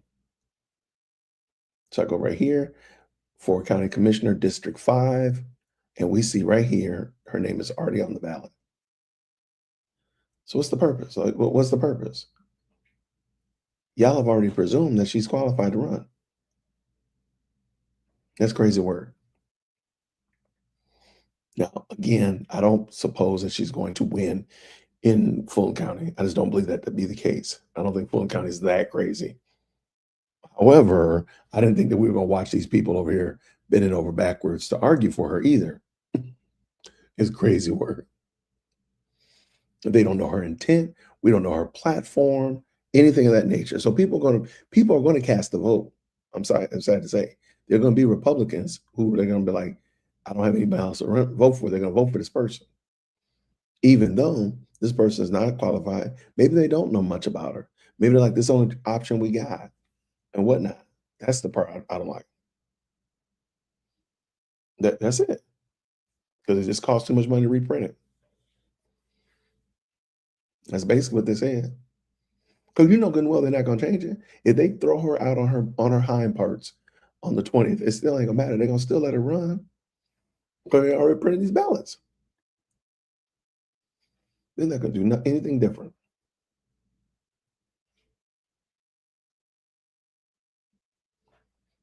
Do they know? I don't know. That's another great question. She is being investigated by the FBI, which makes no sense that it's taken this long. But this is Marvin Arrington's seat. Yes, you're correct. This is the seat that Marvin Arrington holds, but he's running for the commissioner, the commission chair position. So he has to get out of that position. So that's why that seat is up. So yeah, I don't know, man. I was very disappointed in that. I really truly did not think that they would do that much shenanigans in order to get to this place. I have no idea. But let me also point this out. I do think it's interesting. I don't know if you saw the optics, but the only person that was pushing against Tiffany Henyard was a woman of less melanin. The other ones that were willing to give her all that duck and cover, well, we sent the email wrong and she didn't know, she didn't have enough time, she needs childcare, were all Black women. I think that's problematic. I think that's really, somebody should have a conversation about that. Like, that did not look good. especially on the heels of them talking about all of this stuff that they're doing to ensure the vote and make sure the election is safe and secure. But then you have a Yahoo on here who's not even a Georgia resident. Y'all fighting tooth and nail. Oh yeah. She didn't get the email. She didn't know.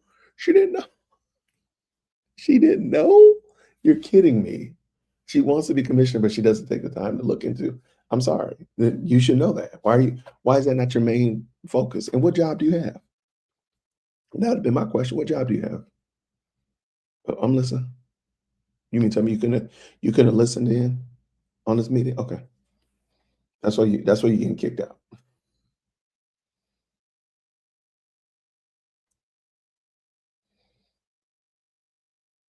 Yeah, this is some wild stuff. I don't think Butch calls a sorority. I don't think she pledged.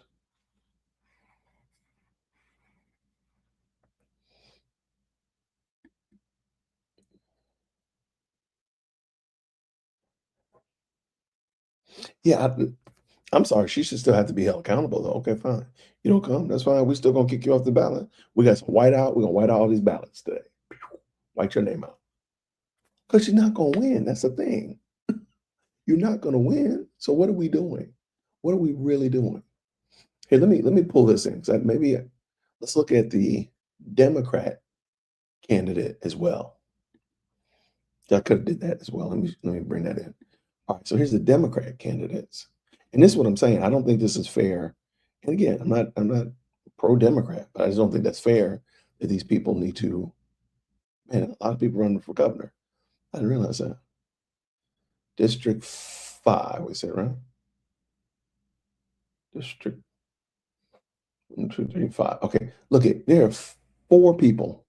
Like I said, they're all women. I hope y'all can see that. Okay, these are the women that are running as Democrats for that position. So there's going to be a runoff. So one of these women is going to win. Okay. And then they're going to have to run against Tiffany Henyard because she's going to win the Republican because she is a primary. And so the general election in November, she's going to have this woman who's running as a Democrat is going to have to sit there and campaign against Tiffany Henyard for what? For what reason? It's wasting time and resources. For what reason?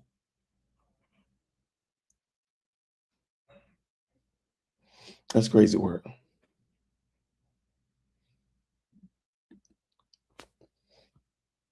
Yeah, this is some crazy work. And being the fact that everybody knows about her here. I mean, she was on the news here, like mainstream news, not just bloggers and internet content creators. She was on the news. So why in the world are they allowing her to run? And pretending like they don't know that this is part of her shenanigans. That's wild work, man. Absolutely insane. I have no idea why this is even being allowed. It's embarrassing that it's being allowed, for real. So my point is that whoever it is that runs here is going to have to sit there. I would love for them to debate. I don't think they do. It's not mandatory, I don't think. I don't think it's mandatory. But so Tiffany's going to win the Republican primary because she's the only one running. If 10 people vote for her, that's enough. I mean, that's it. If 10 people vote and the rest of people say, I don't know who this person is, and they skip it, she's going to win by default because she got 10 votes and she's running against nobody. She's unchallenged. So then somebody over here, one of these Democrat people, women, is going to win. And so for the rest of the summer into the fall, this woman is going to have to campaign against Tiffany Henyard. For what reason? For what reason? Just to waste time and resources. I think this is, yeah. It sullens the Republican sheet. We can say that as well. I think it validates Tiffany Henyard, which is definitely not something you want. It validates her. It sullens the Republican name and brand. Oh, y'all ran Tiffany Henyard. So you got that problem. And there's nothing beneficial. And then, of course, Fulton County looks crazy for running her. Wait, Fulton County, you should have said no. You should have said no. And I do think it's funny because optically wise, you know good and well, those are not Republican board members that are sitting there fighting to have Tiffany Henyard on the board. Oh, somebody keeps asking about the DWC. There's actually a video. Thank you so much for asking. DWC channel. This is the J-Whip podcast. It's not DWC any longer. There's actually a video about why I changed the name. And if one of the mods could drop it in there, we'll do that as well. But back to the point, I don't think there's any good valid reason for anyone to sit here and argue about why Tiffany Henyard should be allowed to run. There's no reason. Like, what is the benefit? Help me understand what the benefit. Help me. What is the benefit of that? All right. Let me find this video real quick.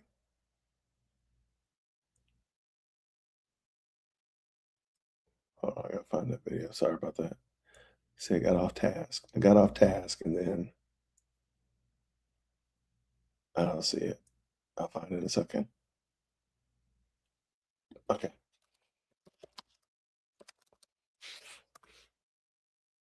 So, all right. So, answer your question. Long story short, we thought this was going to be over.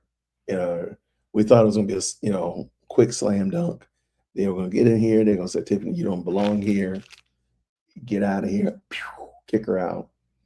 No, they're going to be back. They're going to be back on. They're going to be back on the 20th of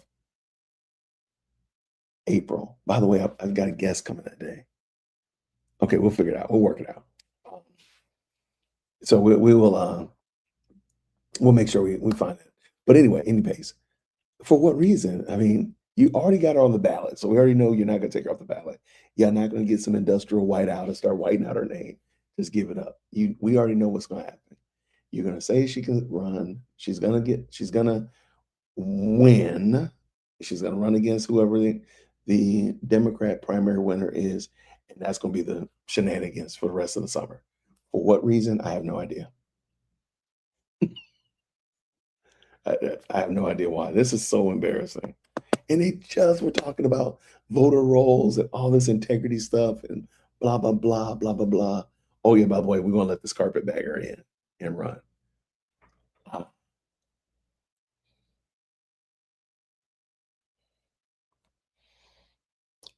Yeah, I mean, she's going to be put on the board in a situation. It is embarrassing. And people are going to see it. And this is going to be, I hate to say it, man, this is going to make Georgia look so much worse, especially if you paid attention in the beginning.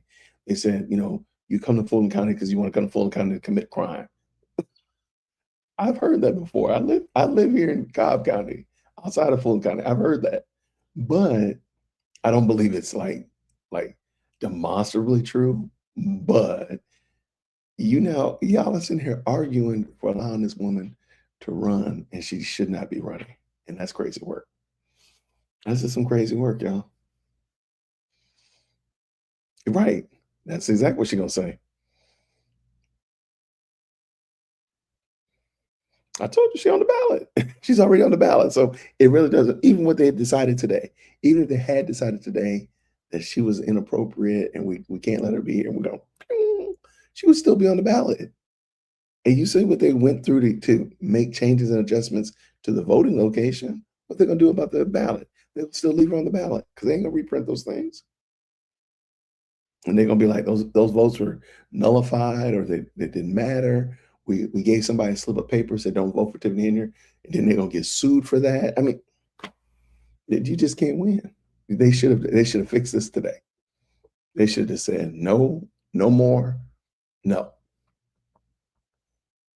Yep. Oh, she's gonna come up with a reason not to show up on the 20th. She's already on the ballot. What would be the purpose of why does she have to fight now? Okay, she's on the ballot. People are going to vote for her. Well, I'm sorry. She already knew she was going to lose. You're not going to win. A Republican's not going to win in Fulton County. Give that up. So she knows she wasn't going to win. She's on the ballot. They're not going to kick her off because then what's going to be the optics that they kick the only Republican off the ballot. She's there. She doesn't have to come. She doesn't have to come. If she should, I'm going to be here. Don't worry. I will tap in. I'll actually be in town that day. Hold on, double check. I will be at Whitaker Park on the 20th. Oh, I do have a guest coming in that day. We'll be done by then, though. So yeah. So we'll be done with, I guess, on the 20th by the time. But any pace, she's already on the ballot. She's run as a Republican, unchallenged. They don't want the optic of kicking the only Republican off the ballot. Why would she need to come? Why? That's a question I think we need to ask. What would be the benefit? Why would she need to come and argue it if y'all already got her on the ballot? Yeah, and how many times did she not show up in court when she was threatening to go to jail in Dalton? How many times did she not show up then? Yeah, the idea that she's going to show up here, she's not showing up. She's not. She's just not. No reason she didn't show today was because she didn't give notice. Now they're going to make sure she gets notice. Don't you think they're expecting her? We saw the lyrical gymnastics that they were doing. Now, in a reasonable world, I would have been there. I would have been there today. Okay, I would have made things move around. I would have said, "Hey, somebody pick up my kid," whatever like that. I got to be over here. I would have been there. Even if I found out last night, I would have found a way to get there today. That's what I would have done. But given the fact that I don't think that she has any intention of being a honest dealer, come on, look, past behaviors can project future progress, right? Or however it's said. What would be your reason for believing that? Like, what would be your evidence to say, like most people, most of my friends know, if Jason is late somewhere, he doesn't want to be there. I'm always going to be early somewhere. If I can be there, if I want to be there, I'm going to be there early. You say be there at 2, you're going to see me at 1:45, right? If you don't see me at 1:45, 1:58, Jason don't want to be here. Now he might still roll up in here at 1:59, but he really don't want to be here. All my friends know that. And they've known this for 30 plus years. So they know that about me.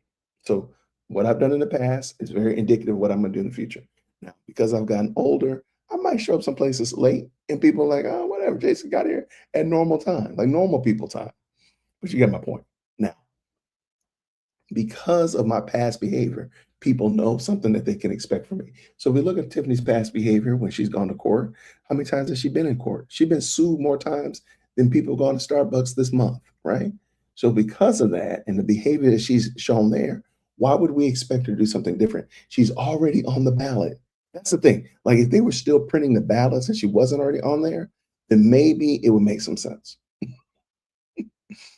Okay, it's clearly a stall tactic. She knew about it. I'm sorry. We knew about it.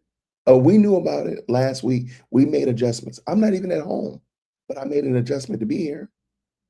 I was out walking from the hotel to the grocery store. I looked at my clock. I said, it is 7:05.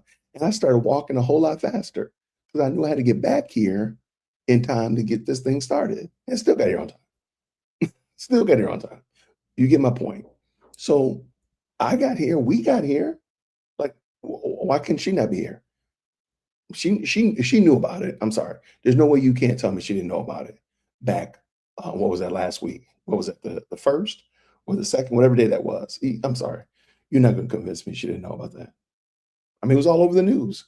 I did a newscast. I did a live stream of it, and it was just the news talking about it here in Atlanta. You can't tell me she didn't know about it. She knew about it.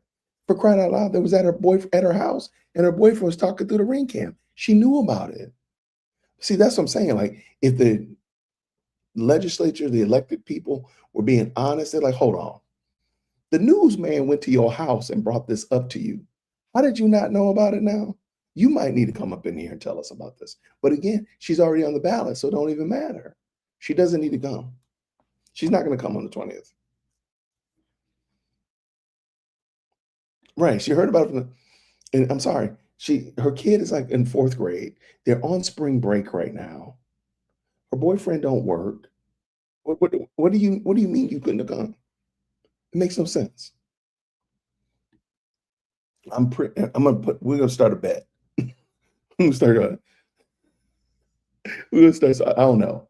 On the 20th, maybe I'll drop a t-shirt that said, I'll drop a t-shirt, it'll be 50% off if Tiffany shows up or something. I don't know. But like I don't think there's any reason for her to come. Yeah, they work for themselves. And again, I went to the little podunk um, fashion store, clothing store. It is not somewhere that they are not getting beat down at the door. They're not piles and piles of people outside the door.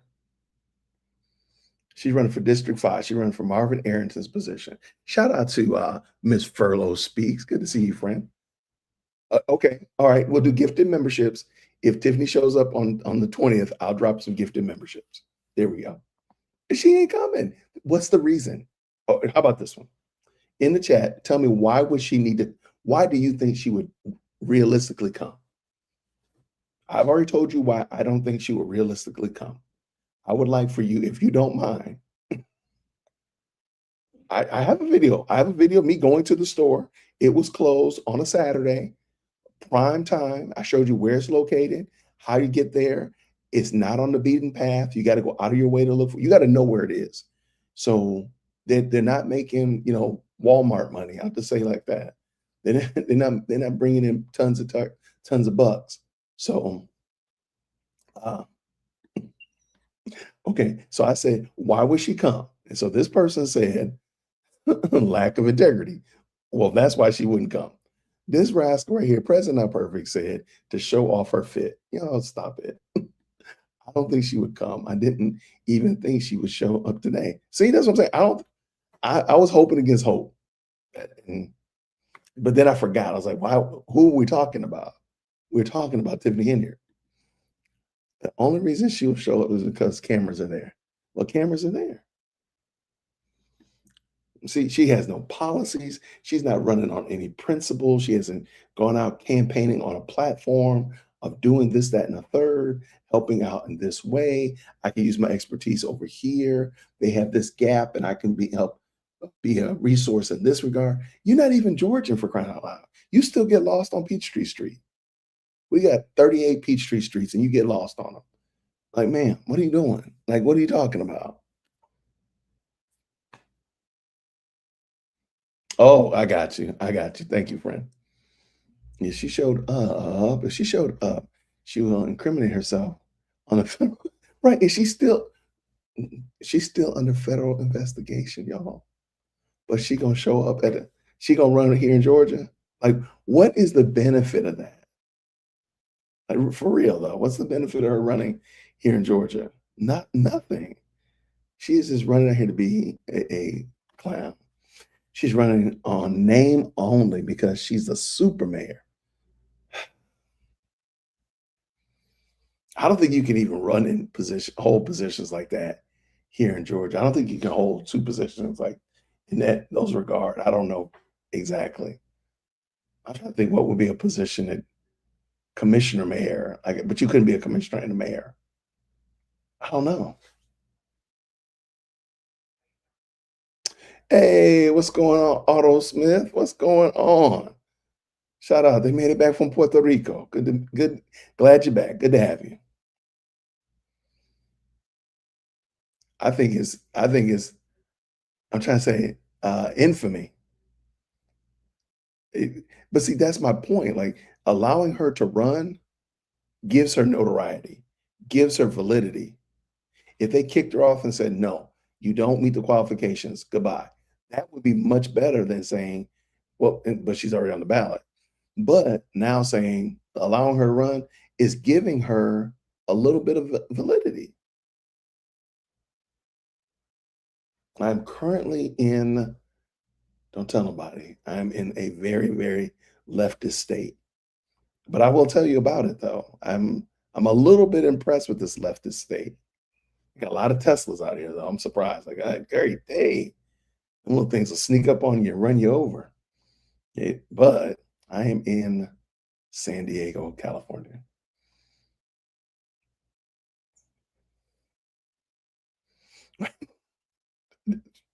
Make that make sense, man. That's what's wild to me. Elected in Illinois and running in Georgia. It's crazy work. I've not trimmed my beard. My beard is crazy. I did not go to the barber on my way out. My beard I look like John the Baptist. Here, I'm gonna go incognito. There we go, hide it. Yeah, I look like John the Baptist right now. I'm looking kind of wild. I'm looking kind of wild. Were you? No way. No way. No, you weren't. Where were you? You didn't come to SBC?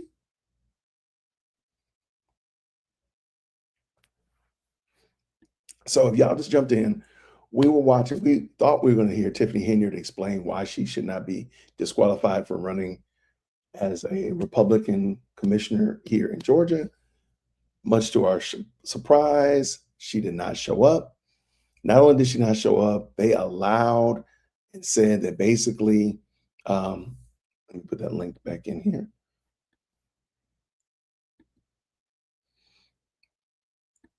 No, that's not the link. Sorry.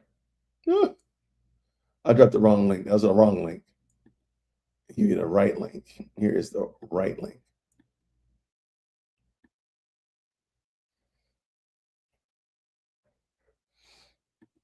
All right, so that was the wrong link. Here is the correct link right here. Bada boom, bada bing. There you go. Okay, so not only did they allow forbearance, they said, well, we emailed her, but we might have had the wrong email address. I'm sorry.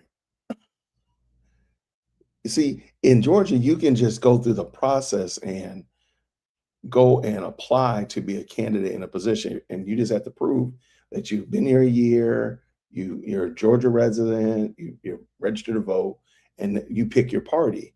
So there's not like an approval process per se. So I could run as a libertarian. I mean, I could just, I've been there long enough. I could just run as a libertarian or an independent and such of that nature. So that's how she got in. And I guess it's on the party to qualify and say whether or not they really truly qualify. But I don't fully understand, because it seems like everybody now is scrambling and scraping and trying to figure out how did she get on the ballot, when I'm like, y'all let her on the ballot. So that's the only thing. I fully don't know it. I need to know more about this, because it doesn't make sense to me at all. It is extremely weird. Like, because it basically sounds to me, I could go in and say, hey, ballot people, I want to run for commissioner number 5. See, the position is open. I want to run. I've been in Georgia here for 30 years. Here's my Georgia driver's license. I've been registered to vote forever. Here's my address. You can see I live here. Here's a light bill. Bada boom. Okay, I'm qualified. Thank you so much. And now I'm running. That's what it sounds like. It doesn't sound more complex than that. I don't know this question. To me, it would seem like I don't live in Fulton County though. I live in Cobb County, and so I would not. And I live far away from the line, so I don't even live like, oh, I'm across the street kind of. I can't even get that. Like I live far away from Fulton County, so I would definitely not be able to run. But back to my point, wait, right here. To me personally, I think Republicans now, because a lot of people are like leaving the Democrat Party and becoming Republicans, every one of them should be primaried. It doesn't matter. If you are going to be the Republican candidate for dog walking, I need you to be primaried. We need to hear you express yourself as a quote unquote conservative, GOP, Republican, whatever term you need. That needs to happen. Like, you can't just say, hey, I'm going to run for chief recycling under the Republican banner. Nope. We need to hear, nope. I need you to run as a primary. Every one of them need to run as a primary.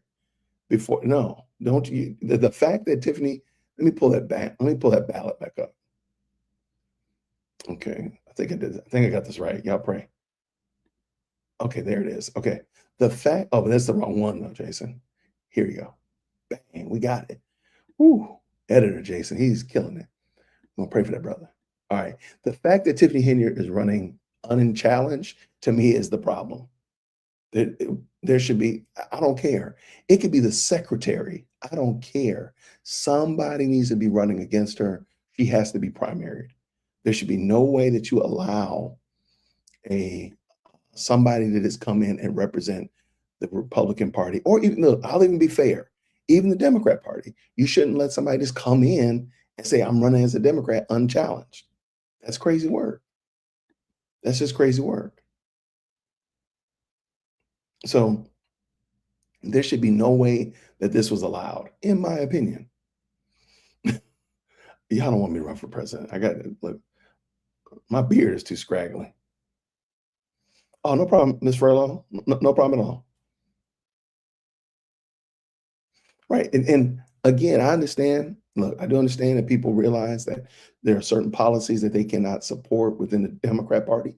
That's fine. I got no problem with that. But if you come over here, we still need to check your papers. Who your people, right? Who sent you? We just like, oh, we're so happy that you left the Democrat Party. Come on over here. How do you know that what is Tiffany Henyard's policies? What does she believe about the county commission? Now, keep in mind, the county commission is in charge of some multi-billion-dollar budget.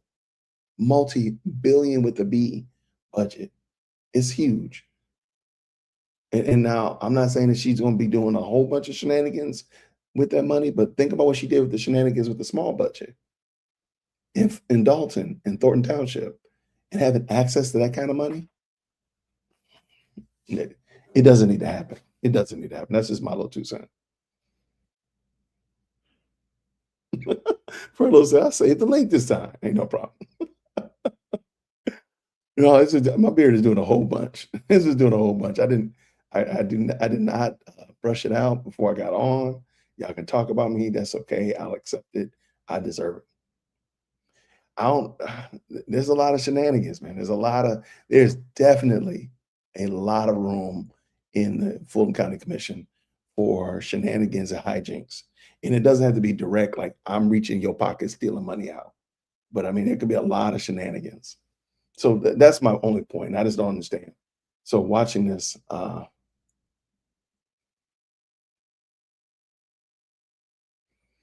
40,000 a month purchase. And oh, you're talking about the Amazon purchases. Yeah, that was crazy work. That was crazy. And nobody knew where it came from. And nobody, even to this day, they've ever figured out what happened, how that money was wasted like that.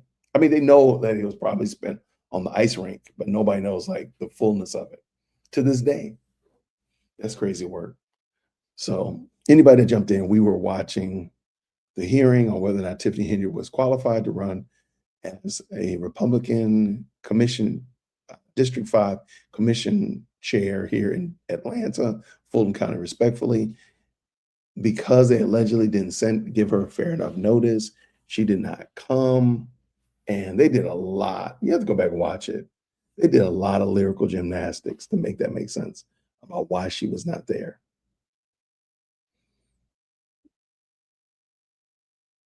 Yeah. I don't think I'm not going to go and say that they weren't intelligent as much as, to me, they seemed very willing to make this thing work. Again, I got on this here internet thinking they was going to be like, ping, goodbye, Tiffany. I just knew that was going to happen. I'm like, oh man, they about to shut this thing down. They're going to put this thing to bed, to rest. No, you can't run.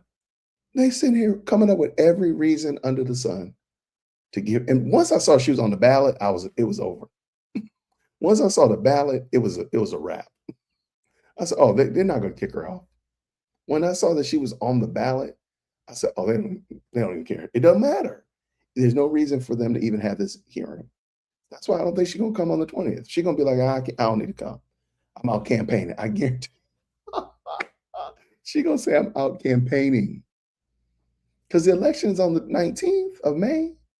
What they going to do on the 20th? What they going to really do?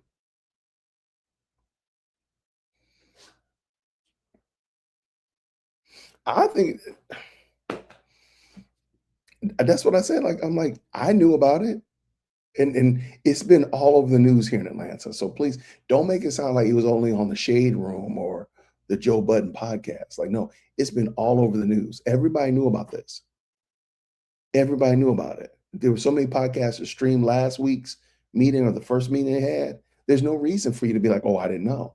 But even in that, though, and I said it before, if I wanted to run for office and I thought that I had a valid case to run for office and y'all was trying to boot me out of office, I'm going to be there to tell y'all, you can't boot me off. Like, I'm going to move heaven and earth.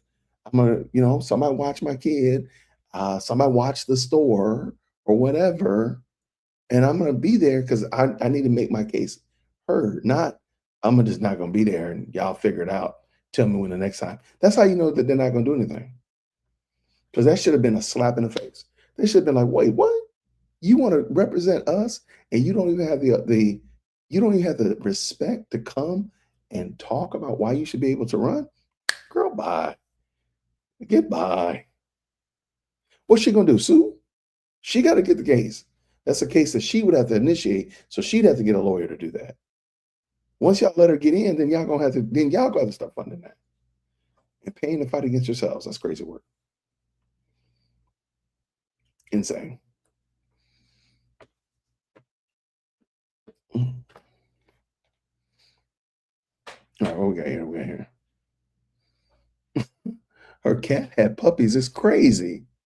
I'm telling you, I'm telling you right now, if she comes on the 20th, I'm gonna have to drop some free memberships or something. I'm telling you, she's not coming on the 20th. For what? Nobody's told me why she should come. I already told y'all why she's not going to come. I need you to explain to me why she should come. There's no reason. She's already on the ballot. All she needs is 10 votes. It's a wrap. 10 people, 10 Republicans will be like, they're gonna go straight party card. I mean, party line voting. Republican. I ain't never heard this name before, but she's a Republican. There you go. And she gonna get the votes, and then she gonna win the Republican nomination. She gonna run against whoever wins in the Democrats. Why should she come? Even if she gets disqualified, they're not gonna unqualify her. Even if she doesn't show up on the 20th, and they say, well, you know what? She's disqualified. She's already on the ballot.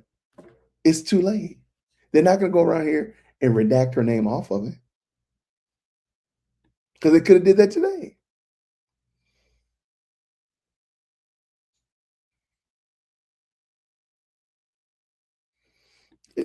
I don't think if they had done it today and said, you know what, we're going to take her name off until further notice. Now that might have moved me. I might have been like, okay, see what you're doing over there. I might have believed that, but they didn't even do that, Susie. I think that would have moved the needle, in my opinion.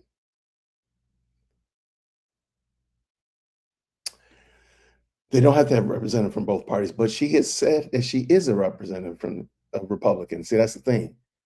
So I think the only problem is they don't want to get into the problem of the Democrats kicked the Republican off of the ballot. That's what I think but they allowed Tiffany Henyard to do that. They should never allow her to even qualify. When they saw her name and they knew that there's a question, they should have put a stop to it and said, no, stop printing, get her name off until further notice. That's what they should have done. But now it's too far. The cow's out of the barn and they're too far away, in my opinion. Okay, here's a question I want to think about. She went there very quickly. Do you think that her family and friends are there? Or no, she only has her boyfriend. Her friends and her family still live in Illinois. She came here because she was scoping out a place well before she lost that election in Dalton. Don't quote me on this, but she was seen here in Georgia right before the election in Dalton, right before. Somebody sent me a picture, and it was on different blogs or whatnot that she was here in Georgia, and I was like, that's really weird. And then she was probably scoping out a place then. That's how she ended up signing a lease that was like right in line with when she lost that election in Dalton. But I mean, it's neither here nor there.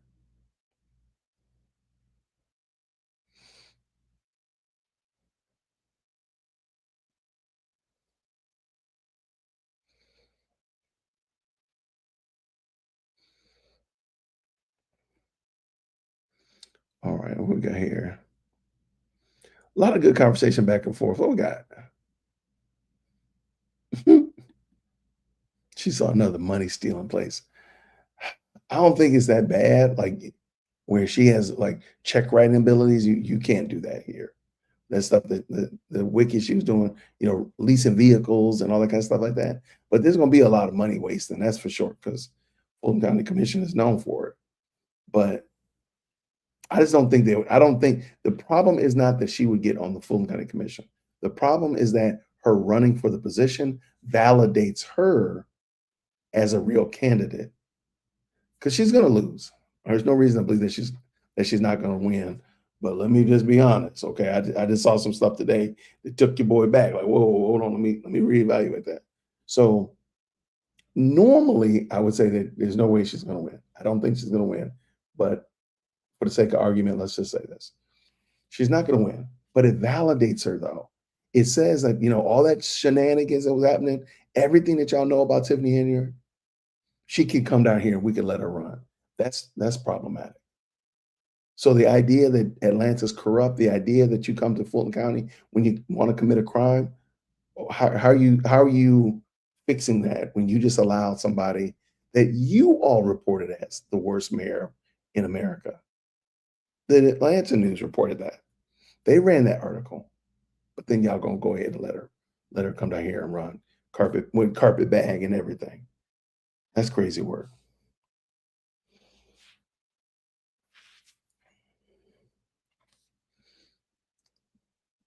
What we got here? I didn't see Victor Hill. Who's Victor Hill? Victor Hill on the ballot. Is he on the independent? I mean, there's 3 ballots on that sheet. There's independent, there's Democrat, nonpartisan, and Republican. I don't know who Victor Hill is. I'm just going to check real quick.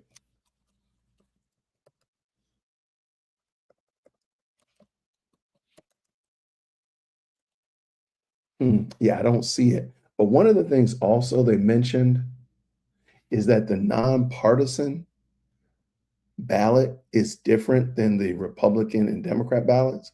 So like they don't have certain positions. So they're only voting for just like nonpartisan roles. So if there's a Democrat, Republican, is there a Democrat running for Senate? Like for example, John Ossoff is running for Senate as a Democrat. On the partisan ballot, you don't even have a candidate because you're not voting for that person, if that makes sense. So Victor Hill is let me see real quick. Victor Hill. Yeah, I don't see who Victor Hill is. Miss Furlow speaks, but Clayton County ex-sheriff, he got arrested violating citizens' rights. Oh my gosh. We need a this town needs an enema. So yeah, that's a good question too. I wasn't 100% certain if they were going to do it only for, like, this is the only reason we're here is for Tiffany Henyard. So to answer your question, Denise, I'm hoping it is, but I don't know. And I got a feeling I'm telling you, I don't think she's going to come. What's the purpose of her coming? Shoot, it's down the, I mean, it wouldn't be the worst thing. I could go there for lunch. I'd go downtown and say what's up to Fonnie. What's up, Fonnie? I don't know. Maybe, you know what? I might look into that. I could go down there. I just got to be out of it in time to go pick up President Firstborn, Chief Executive Secondborn, I'm sorry, from school.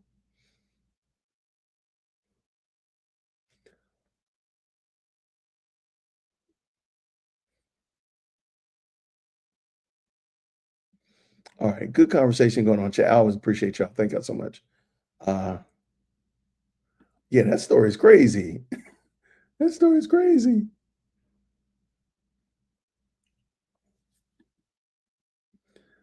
The 20th.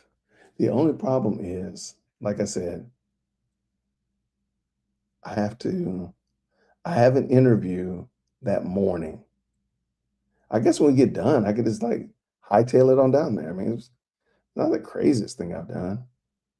Let me think about it. Because it's not the craziest thing I've done. Trust me, I've done crazier things.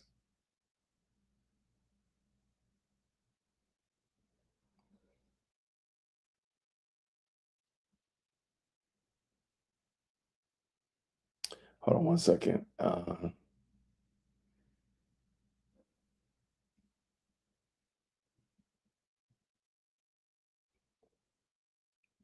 Okay, there we go. Hey, what's going on there, Fran? Not really on vacation. I'm out here in San Diego. Checking it out. Checking out San Diego. It's kind of wild. We had a good time yesterday. And we yeah,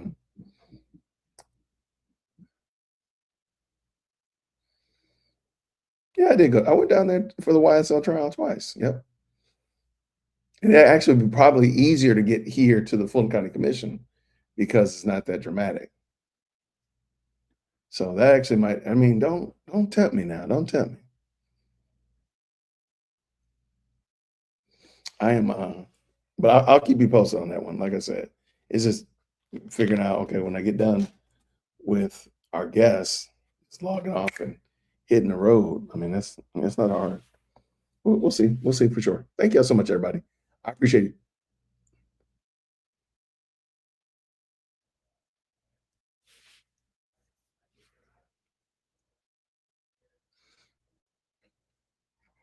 Okay, so just in case you're wondering, we there was no conclusion with Tiffany Henyard running for Fulton County District 5 Commissioner position because she didn't know enough. She wasn't notified with enough time.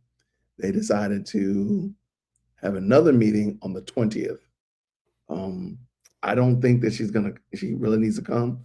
I've already dropped it in the link in the chat, and I'll put it in the description as well. But she's already on the provisional, on the ballot already. So they're not going to go back and reprint it. They're not going to, go and have a big redaction party to redact her. So what's the purpose? So she's going to probably be able to run without any problem. I don't think there's any reason for her to show up on the 20th. Truth be told, I see no reason. Like, why? She's already on the ballot. She's already been, I mean, you tacitly have given her a hearty approval to run. And, shame on the Republican Party. I think moving forward, when these new, not all, new Republicans are carpetbaggers. And I'll say the same thing for Democrats. If somebody becomes a Democrat and they're running, and this is their first time running, and they're running in a non-contested position, they have to be primaried. You have to hear more about them before people vote on them, because people are just going to vote on Tiffany Henyard because they're just going down, party line down the road. So that's that. So we did not get any closure on that. So she's supposed to come on the 20th. They're going to email her, snail mail her. Apparently, knowing this information was not enough for her. So we went to some of these places yesterday. We went to San Juan Capistrano yesterday. I believe that's where we were.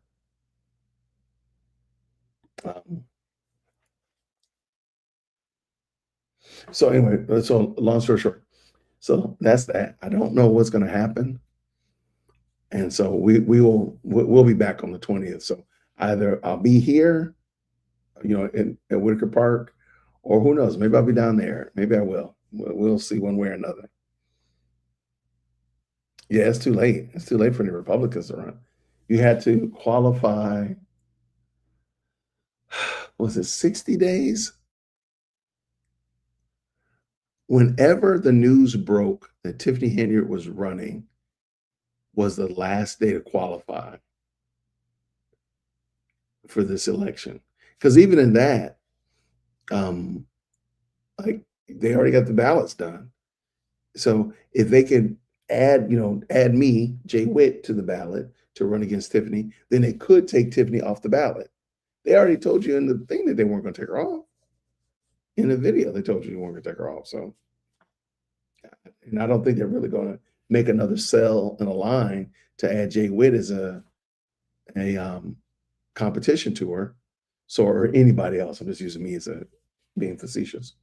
So yeah, I don't see any reason why not. I mean, she's going to be on that ballot. There's no reason. And I don't think there's any reason for her to show up on the 20th. But either way, I will go down there, or I will just live stream it, but maybe I will go down there. That might be fun. If I can move my interview, maybe we'll go down there and have a little breakfast or something. Have a little lunch down there. Say what's up to Fonnie. See if Marvin Arrington's there. That kind of stuff like that. That'll be fun. Do public comment. That would be crazy if I did public comment. Wait, I could go down there. I'm just looking now. Now you got me really thinking about this. Like, this is nowhere. This is right there across the street from Fulton County Courthouse. So it's nowhere. I could go straight down there. All right, let me get my mind wrapped around it. Let me get my mind wrapped around it.